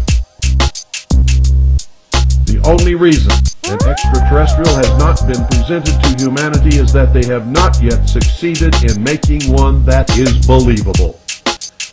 For an in-depth explanation of this artificial alien threat scenario, read the report from Iron Mountain, The Probability and Possibility of Permanent Peace. The whole scenario is outlined in that study. A propaganda decoy has been presented by socialist change agents known to you as William Moore, Jamie Chandaray, and Stanton T. Friedman. It is called Operation Majestic-12. It has succeeded in leading the sheeple, especially the ufologists for a while anyway, away from the truth by presenting the artificial alien threat as a government cover-up, and that aliens are real. Most of the well-known ufologists and so-called UFO researchers are Illuminati socialists or government change agents operating in furtherance of propagandizing the American people. Ruby Ridge, Waco, The attack against patriots and militias and other acts of aggression against the American people who might discover and combat this fraud are acts of war. They are designed to demonize fundamentalist Christians, Jews, Muslims, members of the Mormon Church, other religious fundamentalist organizations, the lawful constitutional militia described in the statutes and the United States Code, and anyone else who might fight in defense of the Constitution and our liberty and freedom. These terrorist acts deliver a message to the American people and to the people of the world that any opposition to the new world super government will be met with overwhelming force and the complete genocide of the enemies of socialism. The World Trade Center bombing, the bombing of the Oklahoma City Alfred P. Murrah Federal Building, and mass shootings by mental and ex-mental patients of large numbers of men, women, and children in Stockton, California, and the most recent one, were and will continue to be intentional acts of war designed to spread terror and a feeling of helplessness. Most of the ex or current mental patients who have perpetrated these acts are in fact innocent victims of mind control projects that are in activation to further the interests of this socialist new world order. In my book, Behold a Pale Horse, I predicted that the first major terrorist attack upon the United States would take place in New York City. I was correct. I said that it would not stop there, and I've said on this broadcast that it would not stop there, that it would spread, and that these attacks and these shootings would continue until the American people get down on their knees and beg their slave masters to disarm them so that they can be more easily and more quickly enslaved. And the sheeple are following for it, hook, line, and sinker. In fact, ladies and gentlemen, and it is a fact, the FBI, the Federal Bureau of Investigation, orchestrated the attack upon the World Trade Center, teaching the terrorists how to drive the van. They taught the terrorists how to build the bomb. They placed it in the building and detonated the bomb. One of the Federal Bureau of Investigation informants attempted to secure permission from the FBI to substitute inert ingredients for the bomb so that no one would be injured. But the Federal Bureau of Investigation agent in charge denied the request. The informant tape recorded every single one of his conversations. That's right, it is a combination. He recorded all of his conversations with the FBI, and a full transcript of the tapes were printed in the New York Times. The judge refused to allow the tapes to be presented in court in defense of the FBI informant. Confederate would be a much better word. The attack on the Alfred P. Murrah Federal Building was designed to affect the heartland. It was designed, ladies and gentlemen, to affect the heartland so that no one in the nation will feel safe.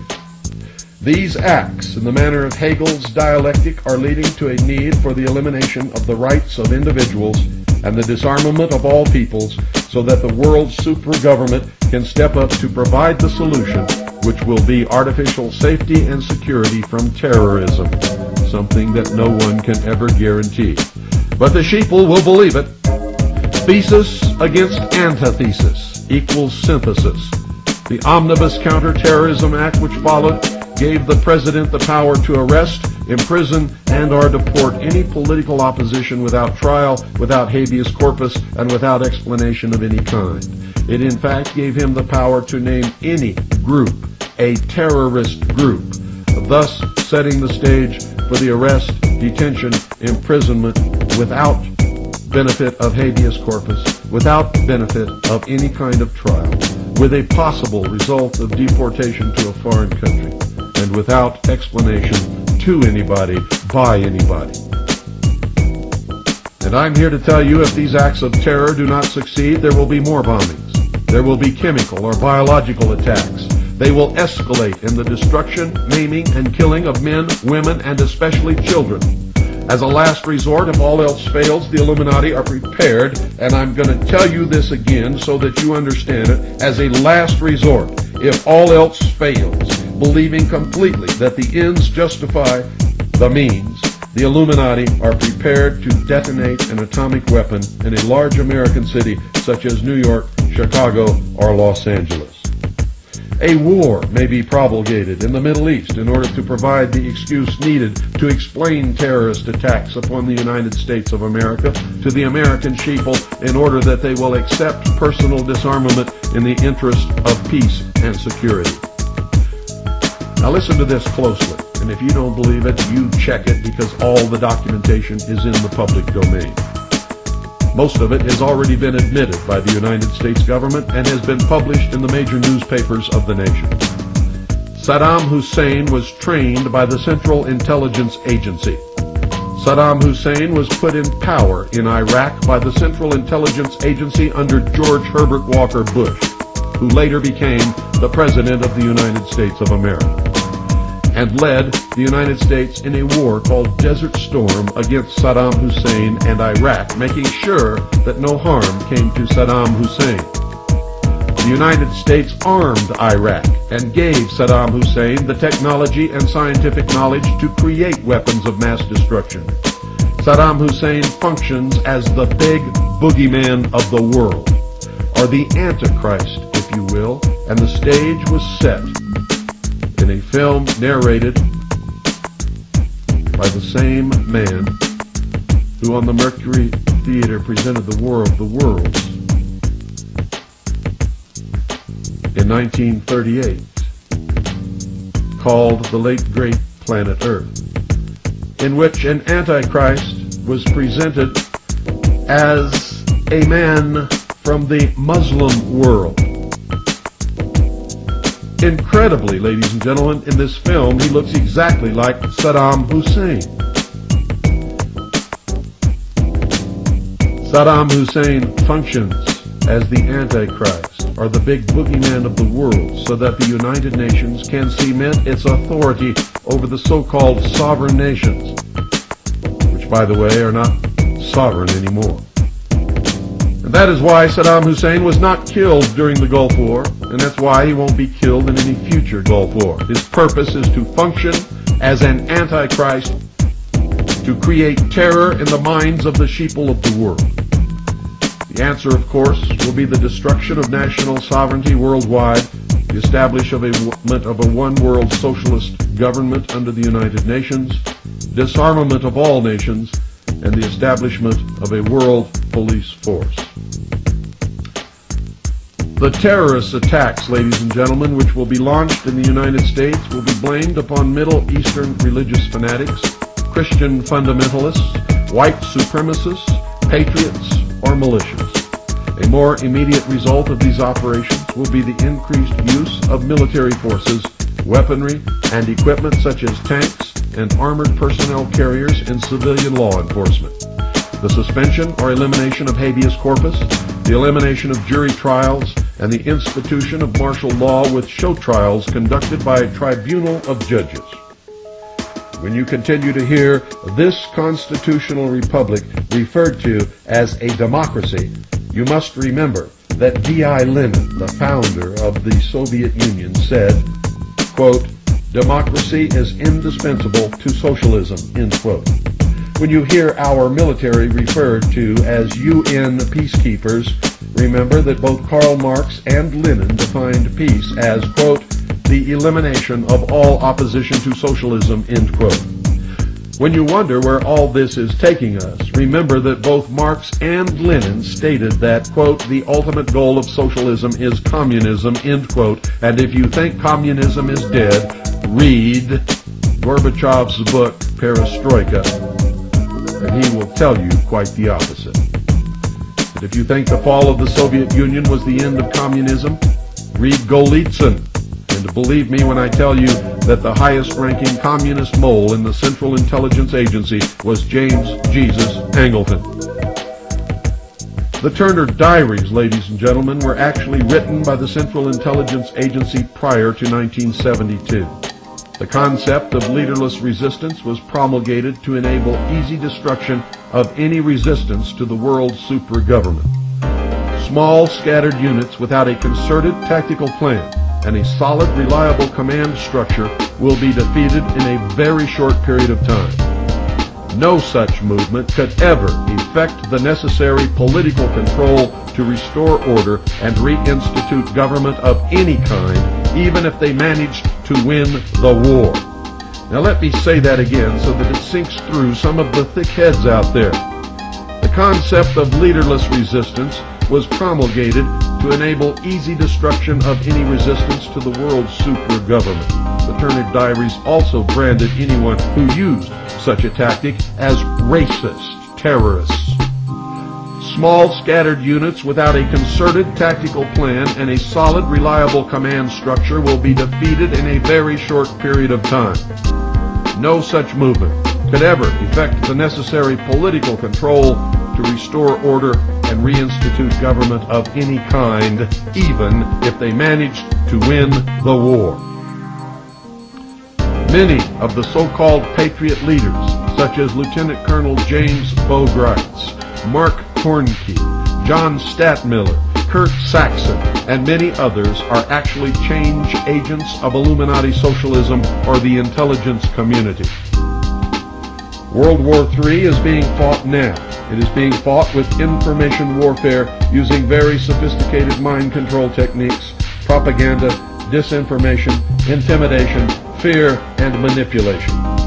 It is, in fact, a usually quiet war being fought mostly with silent weapons. But before long, ladies and gentlemen, I guarantee you it will become very loud and very destructive. Ordo ab Chao dictates that the old order be completely and thoroughly destroyed before the new order can be established. How do they do this?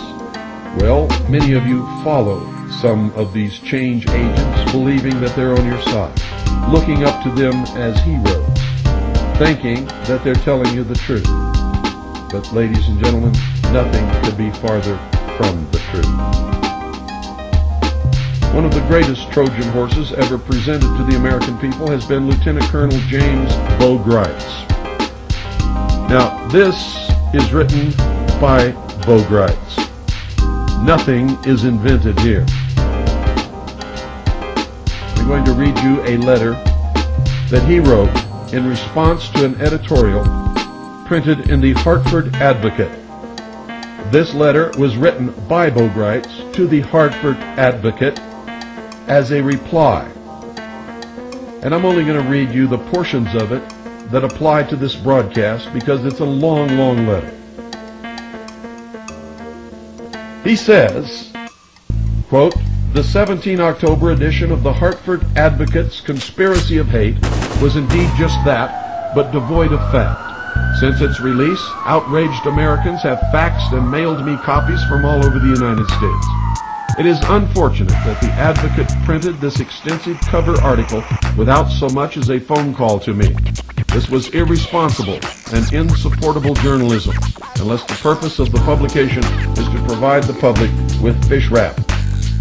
The article cast me as a militia-leading, government-hating, anti-Semitic racist supporter of the Ku Klux Klan and neo-Nazis, all of which is a blatant lie.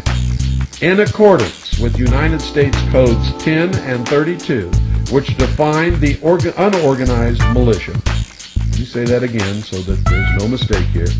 Which define the unorganized militia as a regular, listen to me very carefully, he makes a confession here, as a regular United States Army officer on retainer with hip pocket orders, I cannot be a member of any militia. I neither belong to nor lead any such organization. Neither do I support fear of black helicopters, United Nations, or extraterrestrial invasions. I have steadfastly done everything in my power to dissuade anarchist militia activity and debunk people who advocate violence.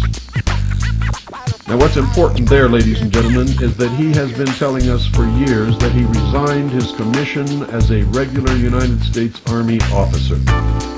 Lie. Here he admits he is a regular United States Army officer on retainer with hip pocket orders. which means, ladies and gentlemen, he is an undercover agent of the United States government. He has lied about his religion. To Pete Peters, he said he was a member of the Christian Identity Church. You know what that means, ladies and gentlemen? That's British Israelism. Those are the people who believe that they are the true Israel, and that every other race is inferior to them, and that they are destined to rule the world. Greitz goes on to say, quote, "I am a member of the Jewish Defense League's San Francisco chapter. I believe the fate of America is linked to Israel. For that reason, I am a long-time The Forward subscriber." Now, if you don't know what the Jewish Defense League is, ladies and gentlemen, it is a militant, racist arm of international Zionism. It is not a normal Jewish organization. Most Jews in this world are just like all other people. They don't know what the hell's going on any more than any of us ever did before we did our research, or before, like me, got placed in a position where we discovered it, and then spent many years researching to find out what it all meant. He says, quote, "I am a member of the Jewish Defense League's San Francisco chapter," end quote.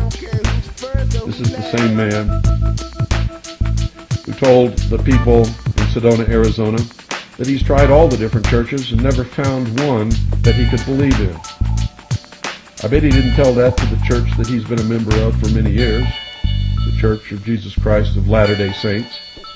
One day on his radio program, he even told everybody that he had left the Mormon church, didn't want to be a member of it anymore, didn't believe in its religion, and then began on the radio talking about how he had sent his son for past life regression, and how he believed in reincarnation and all of the New Age movement things. This is how he trolls for people to follow him. Whoever you are, he will be whatever you are in order to get you to follow him, so that he can find out who you are and what you're doing and where you live, so that when all this comes down, anyone who would dare fight against the New World Order can be rounded up and imprisoned. And when the key is turned in the lock, it will be Lieutenant Colonel James Greitz who turns that key. If you read the letter, and you can find it on my webpage, harvest-trust.org. That's harvest-trust.org. When you read the letter to the editor, written by Lieutenant Colonel James Greitz, please note the admissions contained therein. He states that he became a cadet in 1953 and entered active Army service in 1957. He admits that he is now, at this time, as I speak, a regular United States Army officer on retainer with hip pocket orders. In other words, he is an undercover agent of the United States government. Yet he has claimed on many occasions that he resigned his commission. If he had resigned his commission, as he has claimed, why is he always in uniform and or pictured in uniform? You want to know? Because most of the sheeple are suckers for a uniform and a chest full of ribbons. Greitz is working for the Department of Defense and the United States government right now. He admits membership in the Jewish Defense League. He openly admits that he is a Zionist. He has claimed to be a Mormon, Christian identity, Christian, and during one memorable moment while lecturing in Sedona, Arizona, Greitz claimed to have tried all religions, but had never found one in which he could believe. There is nothing, folks, listen to me, there is absolutely nothing wrong with being in the military, or with being a member of the Jewish Defense League. There is, however, a great deal wrong with lying to the American people. There's nothing wrong with being a member of the Mormon Church. There's nothing wrong with being a member of the Christian Identity Church. There is nothing wrong with being an atheist and saying that he's never found a religion that he can believe in, if that is true and if he's being honest with everybody. I believe in freedom, and we all have the freedom to belong to whatever organization or whatever church we want to belong to. And I have served in the military service of the United States of America, first in the Air Force and then in the Navy. So understand that I am not criticizing him for these things. What I am criticizing him for is lying to the American people, repeatedly lying over and over and over again, while all the time he is a paid undercover agent of the United States government. by his own admission. Now, Zionists believe they are a superior race chosen by God to rule the world in a one-world government with the capital in Jerusalem. Zionists believe all other people are inferior.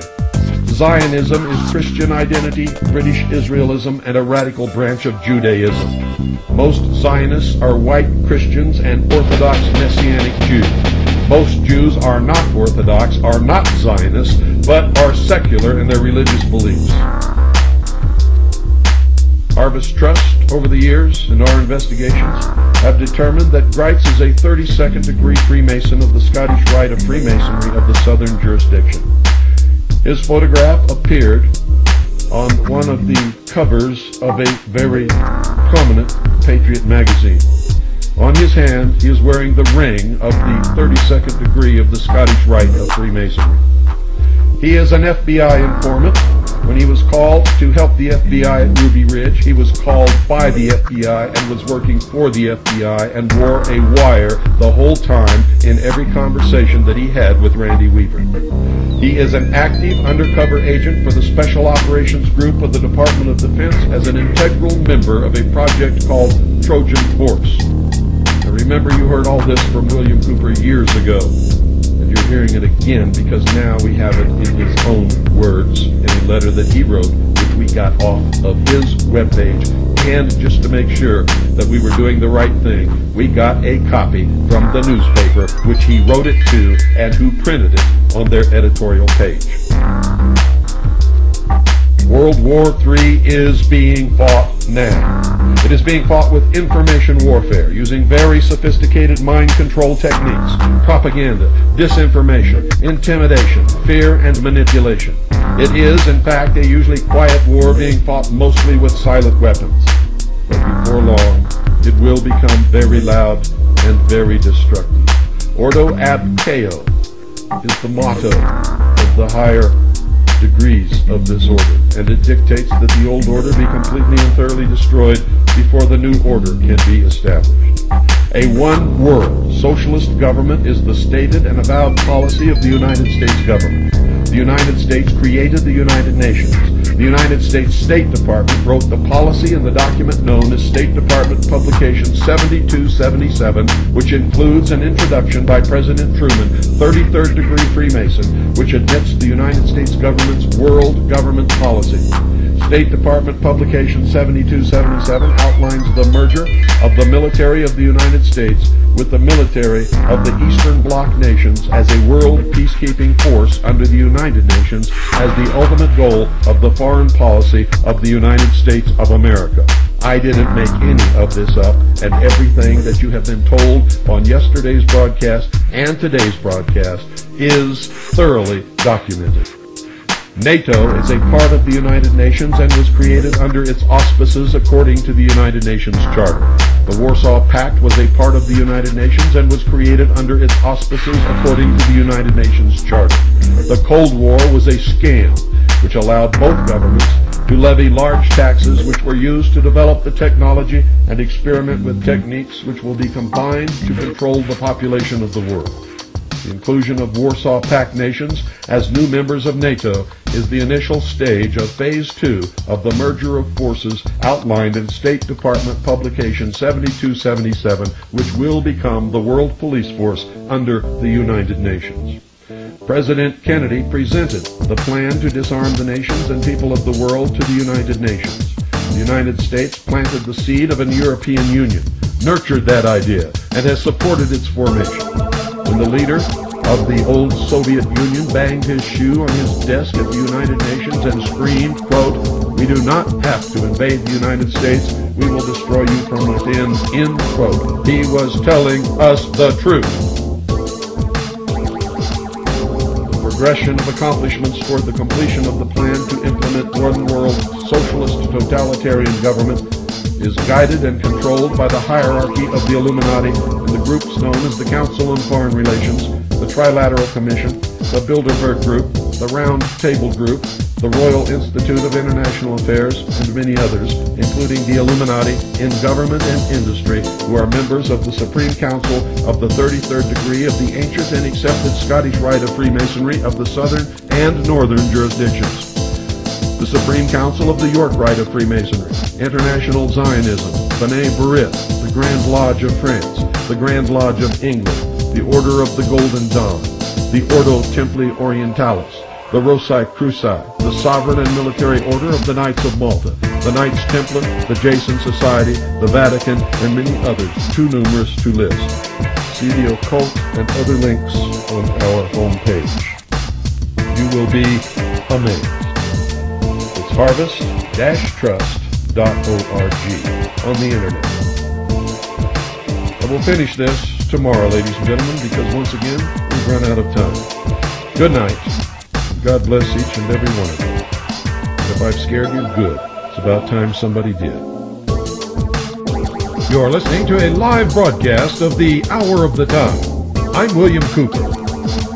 Ladies and gentlemen, tonight we are going to cover the plan for world domination by the adepts of the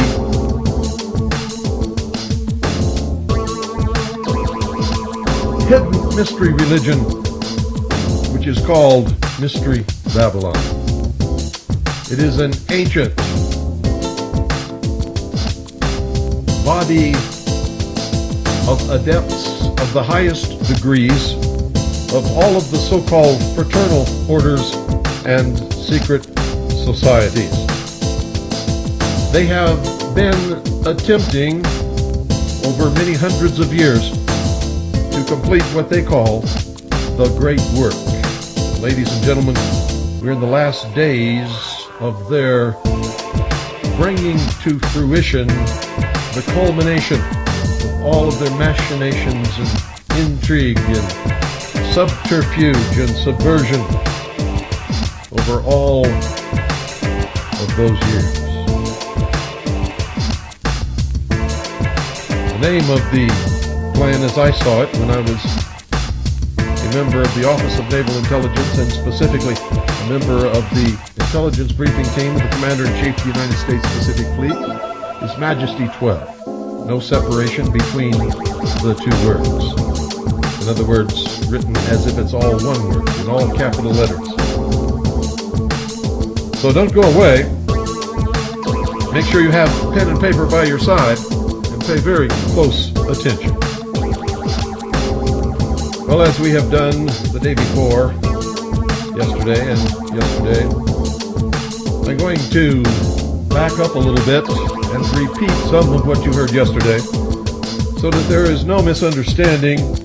And just in case somebody new is tuning in, they won't get all of it because they've missed. They've missed the first 2 hours of this expose, but they will at least understand the topic of conversation today. In other words, I'm not going to come right in the middle of something, ladies and gentlemen. If I sounded a little remote at the beginning of this broadcast, it's because the equipment here was not operating properly.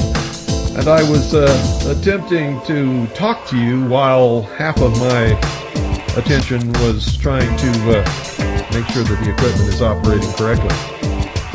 So that's why I may have sounded a little distant in the beginning of this broadcast.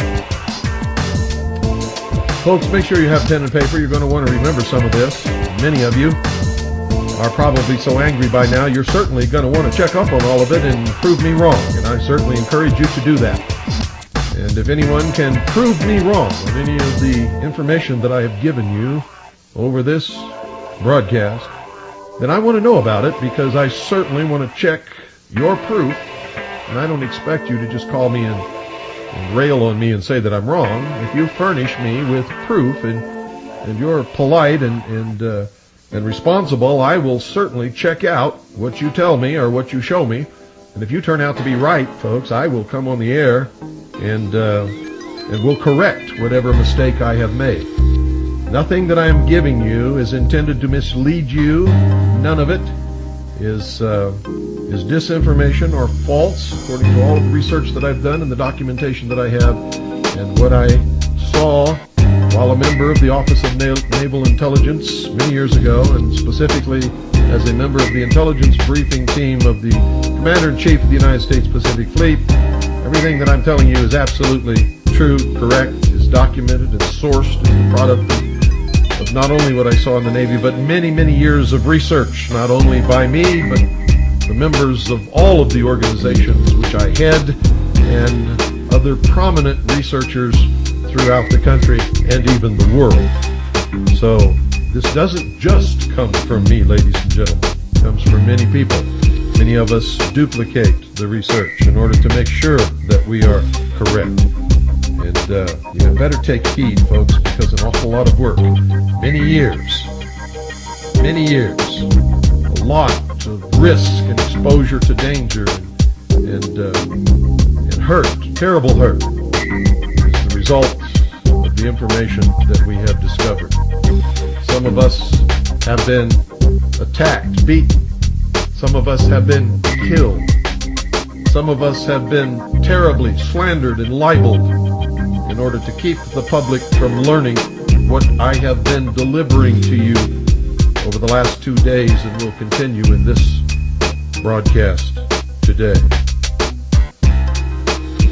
Most of you have no conception of what the reality of the world on a political and social and economic level really is. You're wrapped up in your families and in your work, and you think that that's all that you need to do because you've elected somebody that you trust and you sent them off to represent you. And they will never do you wrong. It can't happen here in the United States of America. But folks, you're wrong, and that's exactly why it is happening here, because whether you want to admit it or not, or whether you like it or not, you have abdicated your responsibility as the watchdog, as the sovereign citizen in this country. And so those who can be corrupted have been corrupted. Those who would not be corrupted have been framed, have been libeled, have been slandered, have been shunted to the side, shifted out of government over the years. This may shock you, ladies and gentlemen, but it is the truth. Listen to me very carefully. A one-world socialist government is the stated and avowed policy of the United States government. The United Nations didn't spring up out of some bubbling pool of goo back in some swamp somewhere. The United States created the United Nations. And if you don't believe that, you get into your history books and you'll find out that it's absolutely true. And the members of the United States government that we sent to create the United Nations and participate in the writing of the United Nations Charter later were arrested, tried, convicted, and were sent to prison as members of a subversive group of spies acting on behalf of the Soviet Union, members of the Communist Party, the most prominent, two of which were Mr. Chambers and Mr. Alger Hiss. The United States State Department wrote the policy in the document known as State Department Publication 7277, which for those of you who have not seen it, includes an introduction by President Truman, who was a 33rd degree Freemason of the Scottish Rite, which admits the United States government's world government policy. State Department Publication 7277 further outlines the merger of the military of the United States with the military of the Eastern Bloc nations, what used to be known as the Warsaw Pact or the Soviet Union, as a world peacekeeping force under the United Nations as the ultimate goal of the foreign policy of the United States of America. NATO, that's the North Atlantic Treaty Organization, NATO, is a part of the United Nations. It is not a separate force, and it is not a force of the United States of America. NATO is a part of the United Nations, and was created under its auspices according to the United Nations Charter and at the approval of the United Nations Security Council. It's all in the treaty, ladies and gentlemen, which you have never read. The Warsaw Pact was also a part of the United Nations and was also created under its auspices according to the United Nations Charter. The Cold War was a scam perpetrated between two military organizations, NATO and the Warsaw Pact, in order to create a diversion, an illusion, if you will. You see, they both belong to the same organization, the United Nations. They were both overseen, run by, and ruled by the United Nations and the United Nations Security Council. There was never any danger of war between the United States of America and the Soviet Union. The Cold War, in fact, was a scam which allowed both governments to levy large taxes which were used to develop the technology and experiment with techniques which will be combined to control the population of the world. The inclusion of Warsaw Pact nations as new members of NATO today, now, as I speak, is the initial stage of Phase 2 of the merger of forces outlined in State Department publication 7277. And the purpose, the real purpose, for the illusion of the fall of the Soviet Union was so this could be brought about and so that the West could be deceived into disarming. President Kennedy presented the plan to disarm the nations and people of the world to the United Nations. The United States planted the seed of an European Union, nurtured that idea, and has supported its formation.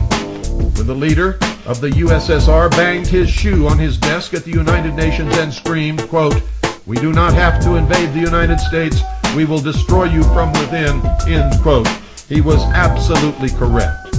Those of you alive at the time who were watching television and reading your newspapers and paying attention know that that was Nikita Khrushchev who made that statement and banged his shoe on that desk. Progression of accomplishments toward the completion of the plan to implement one world socialist totalitarian government is guided and controlled by the hierarchy of the Illuminati and the groups known as the Council on Foreign Relations, the Trilateral Commission, the Bilderberg Group, the Round Table Group, the Royal Institute of International Affairs, and many others, including the Illuminati adepts in government and industry who are members of the Supreme Council of the 33rd degree of the ancient and accepted Scottish Rite of Freemasonry of the Southern and Northern Jurisdiction, the Supreme Council of the York Rite of Freemasonry, International Zionism, B'nai B'rith, the Grand Lodge of France, the Grand Lodge of England, the Order of the Golden Dawn, the Ordo Templi Orientalis, the Rossi Cruci, the Sovereign and Military Order of the Knights of Malta, the Knights Templar, the Jason Society, the Vatican, and many others too numerous to list. If you want to see a list of all of these secret organizations, which will literally blow your mind, and you can go directly to their sites on the internet and read their own teachings and writings and philosophy and goals and everything else, go to our webpage, which is harvest-trust.org. That's harvest-trust.org. You don't need www. It's just http://harvest-trust.org.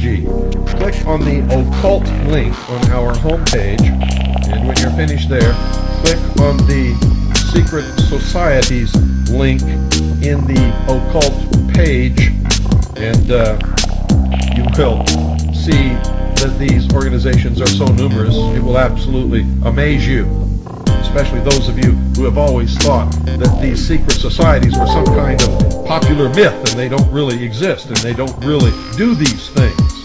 Well, folks, most of them admit it in their own words, and you can read it yourself, so just do that. There are other links on our homepage and on our website that you will also be interested in. The American public is being bombarded with propaganda to enable them to accept the New World Order, give up their Constitution and their Bill of Rights, and their heritage as Americans and become citizen slaves in this new world socialist utopian state. These propaganda attacks become obvious with people like Mr. Leavitt and Mr. Harris are arrested and falsely charged by the Gestapo murderers who orchestrated the World Trade Center, the Waco massacre, the Ruby Ridge murder of Dickie Weaver by an FBI sniper, the bombing of the Alfred P. Murrah Federal Building in Oklahoma City, of the Federal Bureau of Investigation with planning an anthrax attack. This is recent, and this is why I cite it, so that you can see how your minds are screwed around by these people. The Marxist press immediately mounted a vicious campaign of lies against these two men. They were accused of being white supremacist militia members who were followers of Christian identity who planned to launch an anthrax attack upon New York City. Well, folks, that was impossible because Mr. Leavitt is Jewish, and he's not any of those things. And Mr. Harris is not any of those things either. The truth is that they were attempting to manufacture a vaccine which could be used to protect the general population from just such an attack. The fact is that the so-called deadly biological anthrax weapon, which they were supposed to have, was the very vaccine which they had developed in order to protect the public from the biological attacks which we know will eventually come. Mr. Harris is a microbiologist. This is not the first time that they have tried to put him in prison on false charges, ladies and gentlemen. They don't want us to have protection against what they also know is coming. Now, why do they do this when ultimately they have to admit the truth? It's because most people are not people at all, ladies and gentlemen. They've never had an original thought in their life, and they don't think. They listen and believe whatever they are told because they have been indoctrinated to behave in that manner.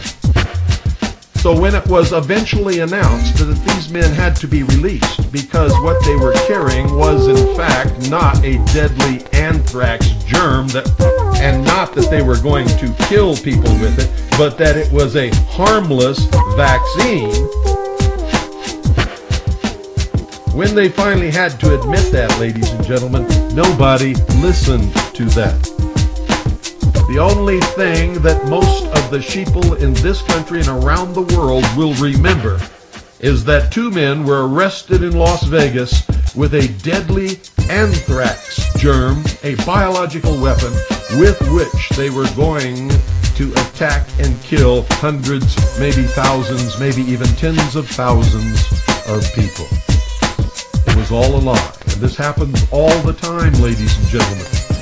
Do you remember the attack upon the patriots, the people who love this country and would be willing to give their life in defense of the Constitution for the United States of America, and have always been the ones who have fought and died for freedom and for this country throughout the history of the United States of America? Do you remember that right after the Oklahoma City bombing, remember the vicious Marxist press attacks against these people and against the lawful and constitutionally organized militia in this nation, which have been a part of this nation, which are spelled out in the law, which have fought most of the battles of this nation throughout the history of the United States of America, were responsible for freeing the slaves in the Civil War, were the ones who fought the revolution to create the United States of America?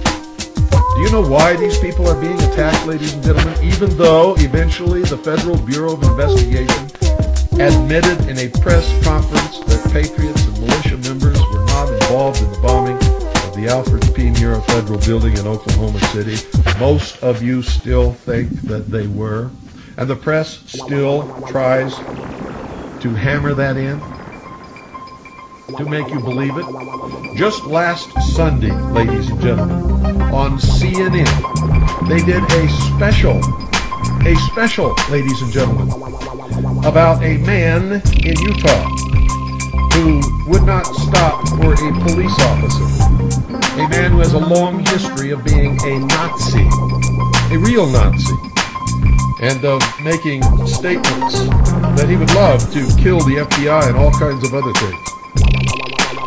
They did a special on him, and they left you with the impression that he is a patriot militia member. American patriots are not Nazis, ladies and gentlemen. American patriots do not act like this man does. This was intentional propaganda. He is not a part of any militia in this country. And I can tell you that with absolute certainty because I am one of the top leaders of the militia in this country. In fact, I am the director of the intelligence service of the 2nd Continental Army of the Republic Militia.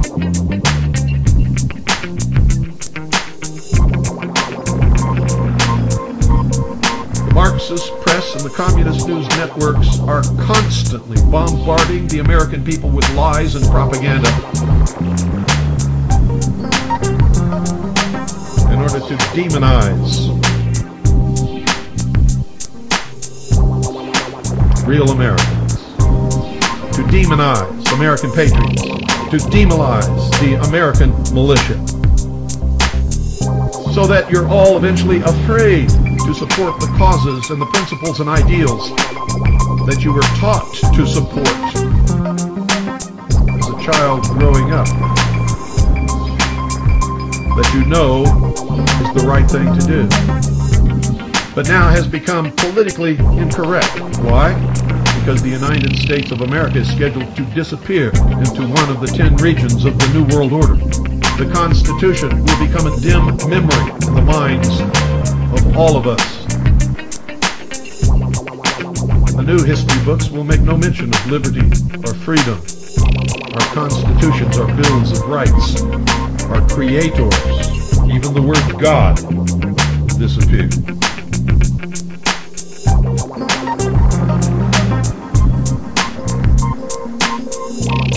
Politicians, ladies and gentlemen, are controlled through the accumulation of dossiers by the Federal Bureau of Investigation, by the way, which has absolutely no constitutional foundation or authorization for its existence.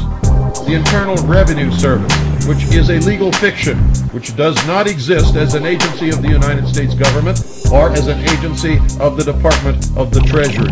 If you don't believe me, check the United States Code for the organization of the Department of the Treasury or the organization of the entire United States government. You will not find the Internal Revenue Service listed anywhere as a part of any organization of the United States government or as an agency of the United States government. The Central Intelligence Agency, the Mossad, MI6, which is British Foreign Intelligence, the Anti-Defamation League of the secret society known as B'nai B'rith, the KGB, and other Illuminati-controlled organizations. These dossiers are used to blackmail these politicians into towing the line. Those who do not have incidents in their past that allow control by blackmail are put in positions by one or more of the above organizations that know how to manipulate human nature better than you can possibly even imagine. And it results in one or more incidents which will allow control by blackmail of these people. If they step out of line even once, something is handed to the press or brought out on the news. It causes that person tremendous embarrassment and could and sometimes does result in the end of their political career.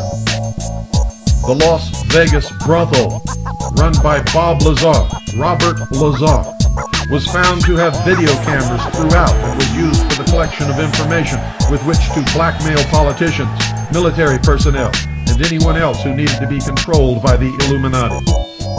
Anyone who will not play by the Illuminati rules are weeded out and quickly disappear from politics. Remember, ladies and gentlemen, that it was 33rd degree Freemason Franklin Delano Roosevelt who created the Federal Bureau of Investigation, instituted the first run of socialism in this country. The FBI was run by 33rd degree Freemason J. Edgar Hoover. The FBI and the Internal Revenue Service are, in fact, the political Gestapo for the Illuminati in the United States of America.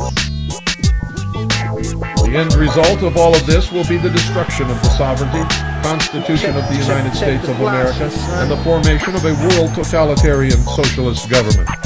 All those in and out of government who support the policy of one world government are knowingly and willingly engaged in high treason. Regardless of what you have ever been led to believe, listen to me carefully. Senator Joseph McCarthy was absolutely correct, and in fact the recent opening of the files of the KGB proved that he even knew the exact number of communist agents who had infiltrated our government. The revelations of history, the records of the KGB, and the recent release of the National Security Agency's deciphered cables to and from Moscow by the Venona Project have vindicated Senator Joseph McCarthy. He was destroyed by the Marxist-owned and controlled news media and Hollywood. The branding of anyone who dared to expose communists and their goal of the ultimate destruction of the United States of America as McCarthyites ensured the opening of our government to these subversive agents. Infiltration and rapid takeover of our government took place by Marxists and communists over the intervening years, and they are in control today. And listen to this very carefully. Those of you, ladies and gentlemen, who believe so strongly in the book of Revelation in the King James Version of the Holy Bible, and other religious and are superstitious people who believe in prophecies of Nostradamus and many others, and think that you really have deciphered all of these things and you know exactly what's going to happen and when, you are being intentionally led into a state called millennium fever, so that you will offer no opposition to the New World Order, while you calmly await the workings of the hand of God and the arrival on this earth of whoever your particular Messiah happens to be. And oh, they're going to give you a Messiah. Oh, yes, they are. And we covered that in a previous episode. Your philosophy is you're not going to lift a favor no matter what happens. You're not going to do anything because you believe that it's all being brought about by the hand of God. And that you know this because you have read the inspired prophetic revelation of God. But apparently, and especially if you're a Christian, you don't even read or understand the teachings of the man you purport to follow. Jesus said this, and I'm paraphrasing it, but I'm absolutely accurate, that when you think he is coming, he will not be here. He said he would come like a thief in the night, and even the elect will be fooled. Well, ladies and gentlemen, fools abound. I see books all over the place purporting to be explaining to you what's going to happen in the near future, deciphered from the prophecies of Nostradamus, all telling you what I'm telling you, but telling you that you cannot resist it because it is the fulfilled prophecy, the prophetic revelation of God. Well, it's not. It's being brought about by flesh and blood men who are creating events to make you believe that it is the fulfilled prophetic revelation of God, so that you will be rendered impotent, harmless. You will not lift a finger against what is coming. Nostradamus wrote his quatrains in a code which has never, ever been deciphered by anyone. Never. Understand that. Remember what Jesus said. Even the elect will be fooled. That is also repeated in the book of Revelations. Even the elect will be fooled. I know that most of you think you're the elect, and I can tell you right now, you have definitely been fooled. And there's more, ladies and gentlemen, much, much more, as you will come to realize on your own over the coming months and years, especially if you have listened to these broadcasts beginning Monday and continuing through today. You will be able to recognize things now that you could not recognize before. The news will make more sense to you, and you will begin to understand what's happening in the world and why. You wonder how all this comes about. Well, it's pretty simple, folks. If you don't believe me, believe the President of the United States of America, President Woodrow Wilson. He said this, quote, "There is a power so organized, so subtle, so complete, so pervasive, that they had better not speak above their breath when they speak in condemnation of it," end quote. Woodrow Wilson said that, President of the United States, trying to give us some idea of what is happening. Those of you who think that history is boring, you're going to find the future extremely exciting because you thought history was boring, because those who do not learn from history are doomed to repeat it. History is replete with whispers of secret societies, accounts of elders or priests who guarded the forbidden knowledge of ancient peoples. Prominent men meeting in secret who directed the course of civilization are recorded in the writings of all people. Plato spoke of his initiation in the Great Pyramid at Giza, where he went in and came out a god. You understand what I'm telling you? The oldest of these is the Brotherhood of the Snake, also called the Brotherhood of the Dragon, and it still exists under many different names. The Brotherhood of the Snake is devoted to guarding the, quote, secrets of the ages, end quote, and to the recognition of Lucifer as the one and only true God. Now, of course, that's a metaphor, ladies and gentlemen. If you do not believe in God, Lucifer, or Satan, you must understand that there are great masses of people who do, and who believe in and follow the metaphor which they represent. I don't believe in racism, but millions do, and their beliefs and actions based upon those beliefs will always affect me. Especially me, because I'm married to a Chinese woman, and we are the brunt, the target of racist attacks. We know all about it. And whether I believe in it or not, it still affects me, because somebody else does. So don't dismiss something because you don't believe in it. If somebody else believes in it strongly, especially a lot of people, it's going to affect you, especially if they come in to any power whatsoever. It is clear, ladies and gentlemen, that religion has always played a significant role in the course of these organizations.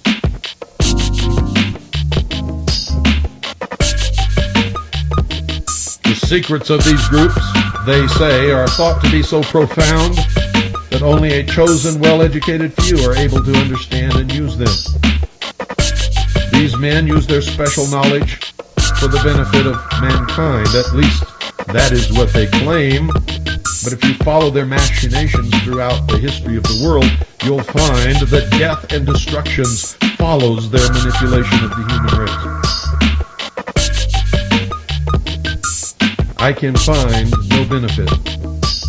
Only death, destruction, pain, suffering, tears, and poverty.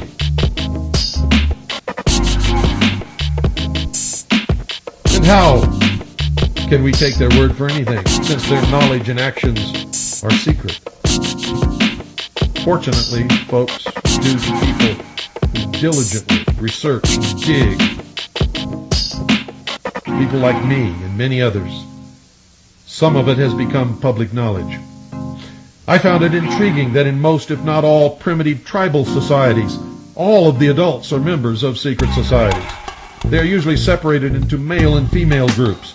The male usually dominates the culture. Surprisingly, this exactly resembles many civilized secret societies. It can only mean that the society is working not against established authority, but for it. In fact, could be said to actually be the established authority. And I'm going to tell you that today that is absolutely correct.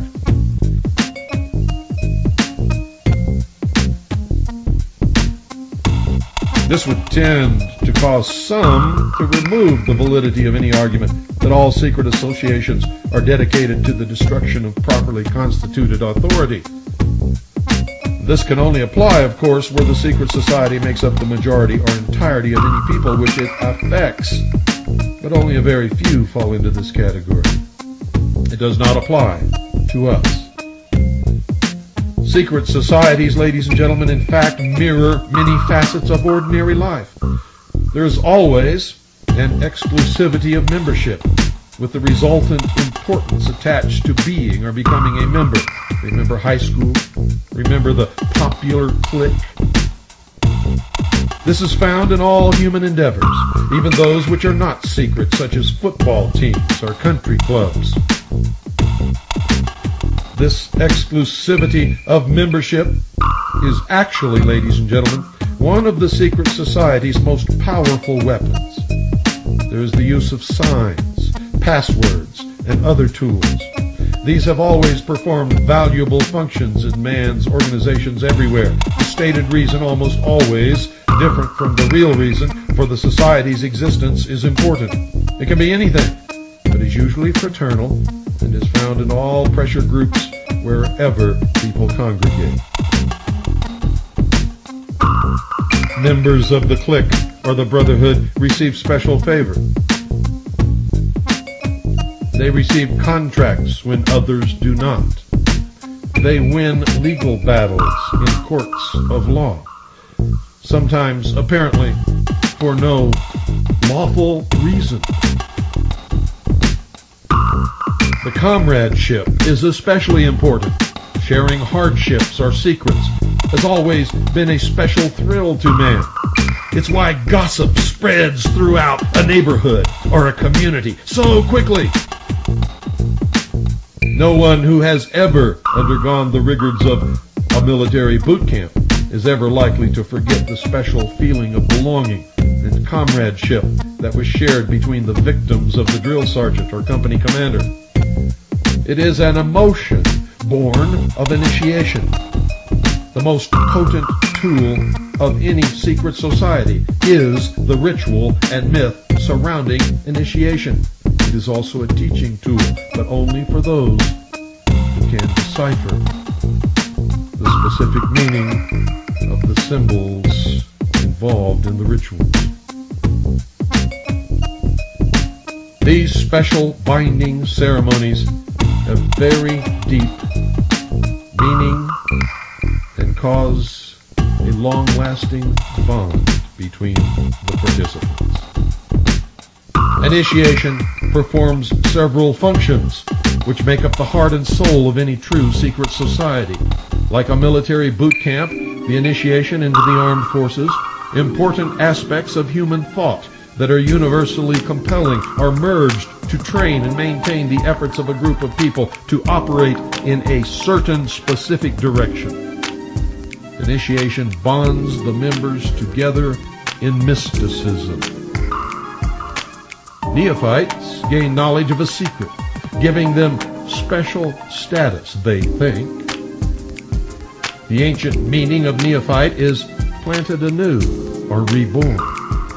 A higher initiation is in reality a promotion, inspiring loyalty and the desire to move up to the next rung. The goals of the society are reinforced, causing the initiated to act toward those goals in everyday life. That, ladies and gentlemen, that brings about a change in the political and social action of the member. The change is always in the best interest of the goals of the leaders of the secret society. These leaders are known as adepts or priests. This can best be illustrated by the soldier who is trained to follow orders without thinking. The result is often the wounding or death of the soldier for the realization of the commander's goal, which may or may not be good for the overall community, and certainly was not any good for the soldier. Initiation, ladies and gentlemen, is a means of rewarding ambitious men who can be trusted. You will notice that the higher the degree of initiation, the fewer the members who possess the degree. This is not because the other members are not ambitious, but because a process of very careful selection is being conducted. A point is reached where no effort is good enough without a pull-up by the higher members. Most members never proceed beyond this point and never ever learn the real secret purpose of the group. The frozen member from that point on serves only as a part of the political power base, as indeed he has always done. You may have guessed by now that initiation is a way to determine who can and cannot be trusted, who can understand the symbolic education given to them, and who wants to be a part of the goals of the order.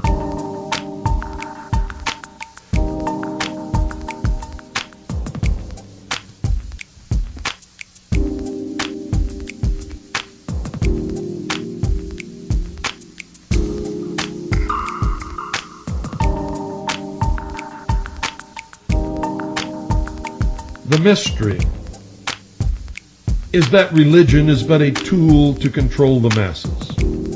Knowledge or wisdom is their only God, through which they believe man himself will become God. If they believe that and they profess to be a Christian or to believe in Jesus or in the God of the Bible, the Christian Bible, they are unbelievably arrogant in making this statement. They're also in complete and total rebellion to God. For what did God say? He said, "There is no other God but this God."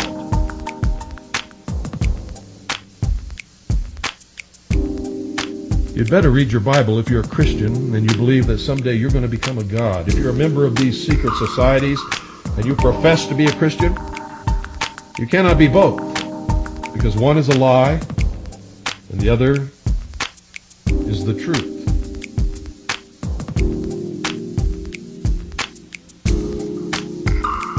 No part, ladies and gentlemen. If you believe that there is a God, you must believe that if there was nothing in the beginning, and God created everything that there is, the only thing that there was to create everything with was God. So therefore, each individual human being must have, and as Jesus said on more than one occasion,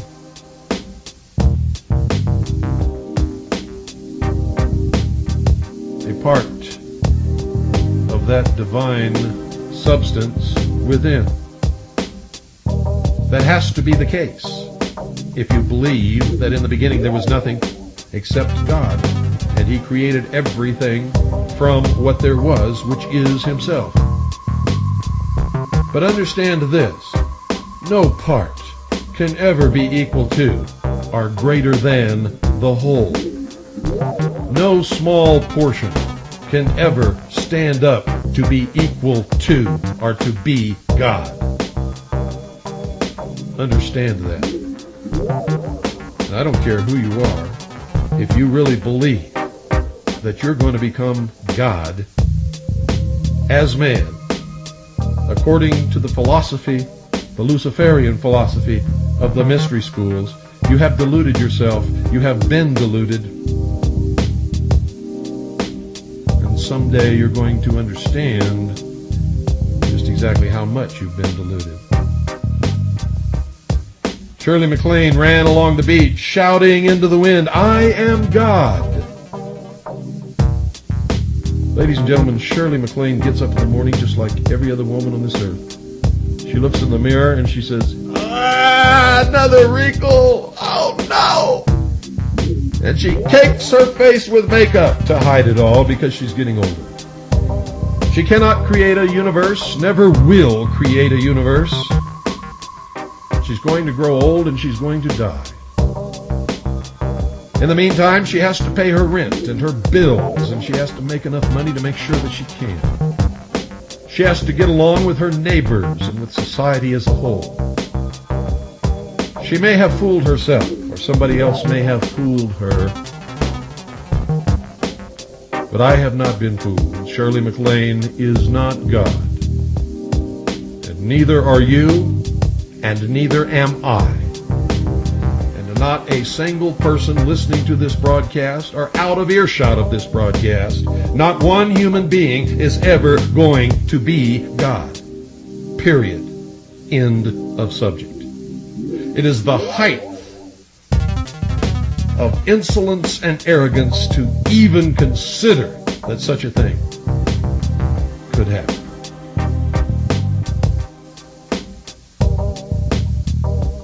The snake and the dragon, both the symbols of these societies, are ancient symbols of wisdom.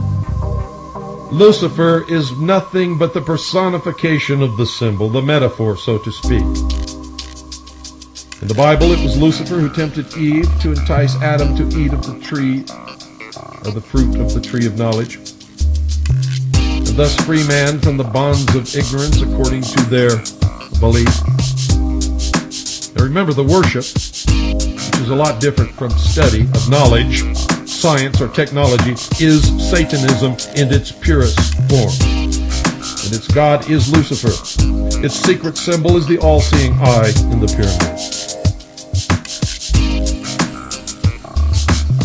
Ladies and gentlemen, undesirable effects of secret societies and their aura of mystery has sometimes given them the reputation for being abnormal associations, or at the very least, strange groups of people. But whatever their beliefs are, those of the majority, they are no longer considered antisocial. A good example is the Christian church, which was at one time a secret society persecuted by the government of Rome under the Roman Empire. In fact, the open, friendly secret society actually ruled most, if not all, of the known world at one time after that. Most secret societies are generally considered to be antisocial. They are believed to contain elements that are not liked or are outright harmful to the community in general. At least that used to be the case. And it is exactly the case in some instances. For instance, communism and fascism are secret societies in many countries where they are prohibited by law. The Nazi Party in Germany sprang out of the Tool Society, which is a secret society created by the old Teutonic Knights who escaped the persecution as members of the Knights Templar. How many of you knew that? How many of you knew that the Nazi Party sprang out of the Tool Society, that Adolf Hitler was a member and follower of the occult tradition of the mystery? In this country, the Nazi Party and the Ku Klux Klan are secret societies due mostly to the fact that the general public is disgusted by them. Their activities are sometimes illegal, thus the secrecy of their membership. The early Christians were a secret society because Roman authorities considered them from the start to be dangerous to imperial rule. The same was true of the followers of Islam. At least some of these true believers, working in secret, accomplished what would turn out to be the eventual good of society. The Drusid and Yazidis in Syria and Iraq consider the Arabs a dangerous secret society dedicated to the takeover of the world. The Arabs today think the same of the Jews. Catholics and Freemasons used to have precisely the same ideas about each other. And in many primitive or backward societies, initiation into the highest degrees of the group involved subjection to trials which not infrequently resulted in death or insanity for the candidate. It can be seen, ladies and gentlemen, that social right and wrong is not the yardstick in estimating the value of a secret society. In Borneo, initiates of hunting societies consider it meritorious and compulsory to hunt heads. In Polynesia, infanticide and debauch were considered essential for initiation into their societies, where the tribal code needed members who indulged in these things as pillars of society. Now, since the beginning of recorded history, governmental bodies of every nation have been involved with maintaining the status quo to defend the establishment against minority groups that sought to function as states within states or to oust the constituted authority and take over in its place. A good many of these attempts have succeeded, but have not always lasted. Man's desire to be one of the elect is something that no power on earth has been able to lessen, let alone destroy. People will go to the most unbelievable lengths in order to do something that they know is wrong, if they believe that their friends and neighbors and relatives will approve of it.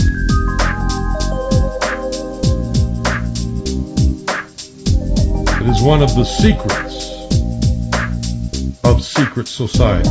It's what gives them a political base and lots of clout.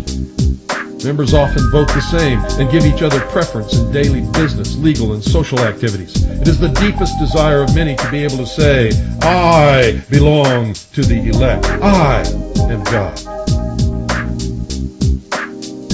I wield power in this community.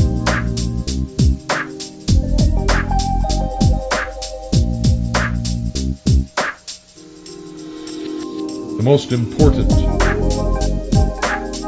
of all of these ancient groups is the Brotherhood of the Snake or Dragon, and was simply known as the Mysteries. The snake and dragon are symbols that represent wisdom.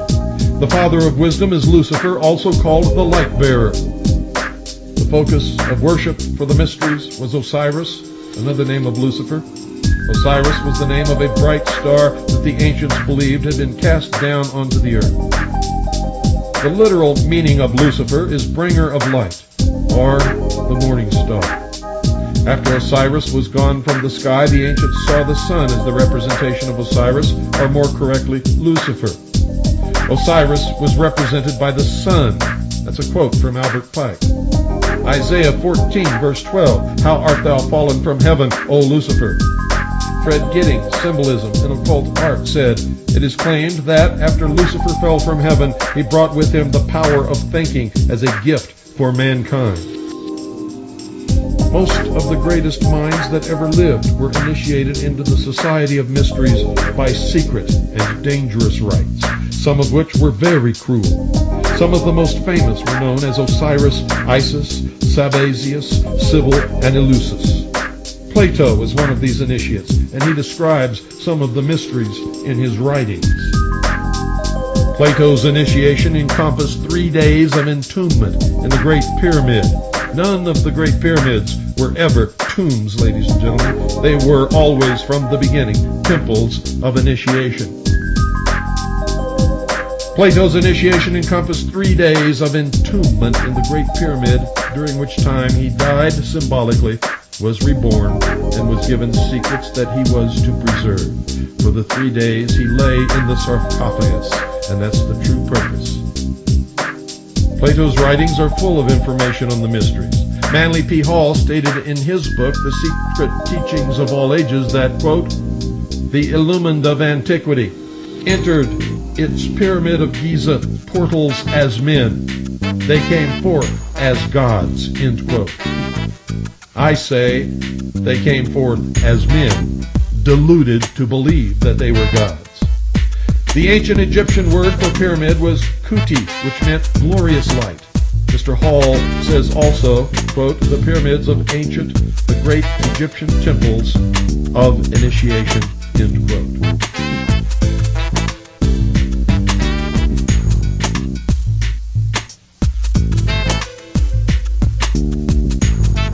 The first secret, ladies and gentlemen, that one must know to even begin to understand the mysteries is that their members believe that there are but few truly mature minds in the world.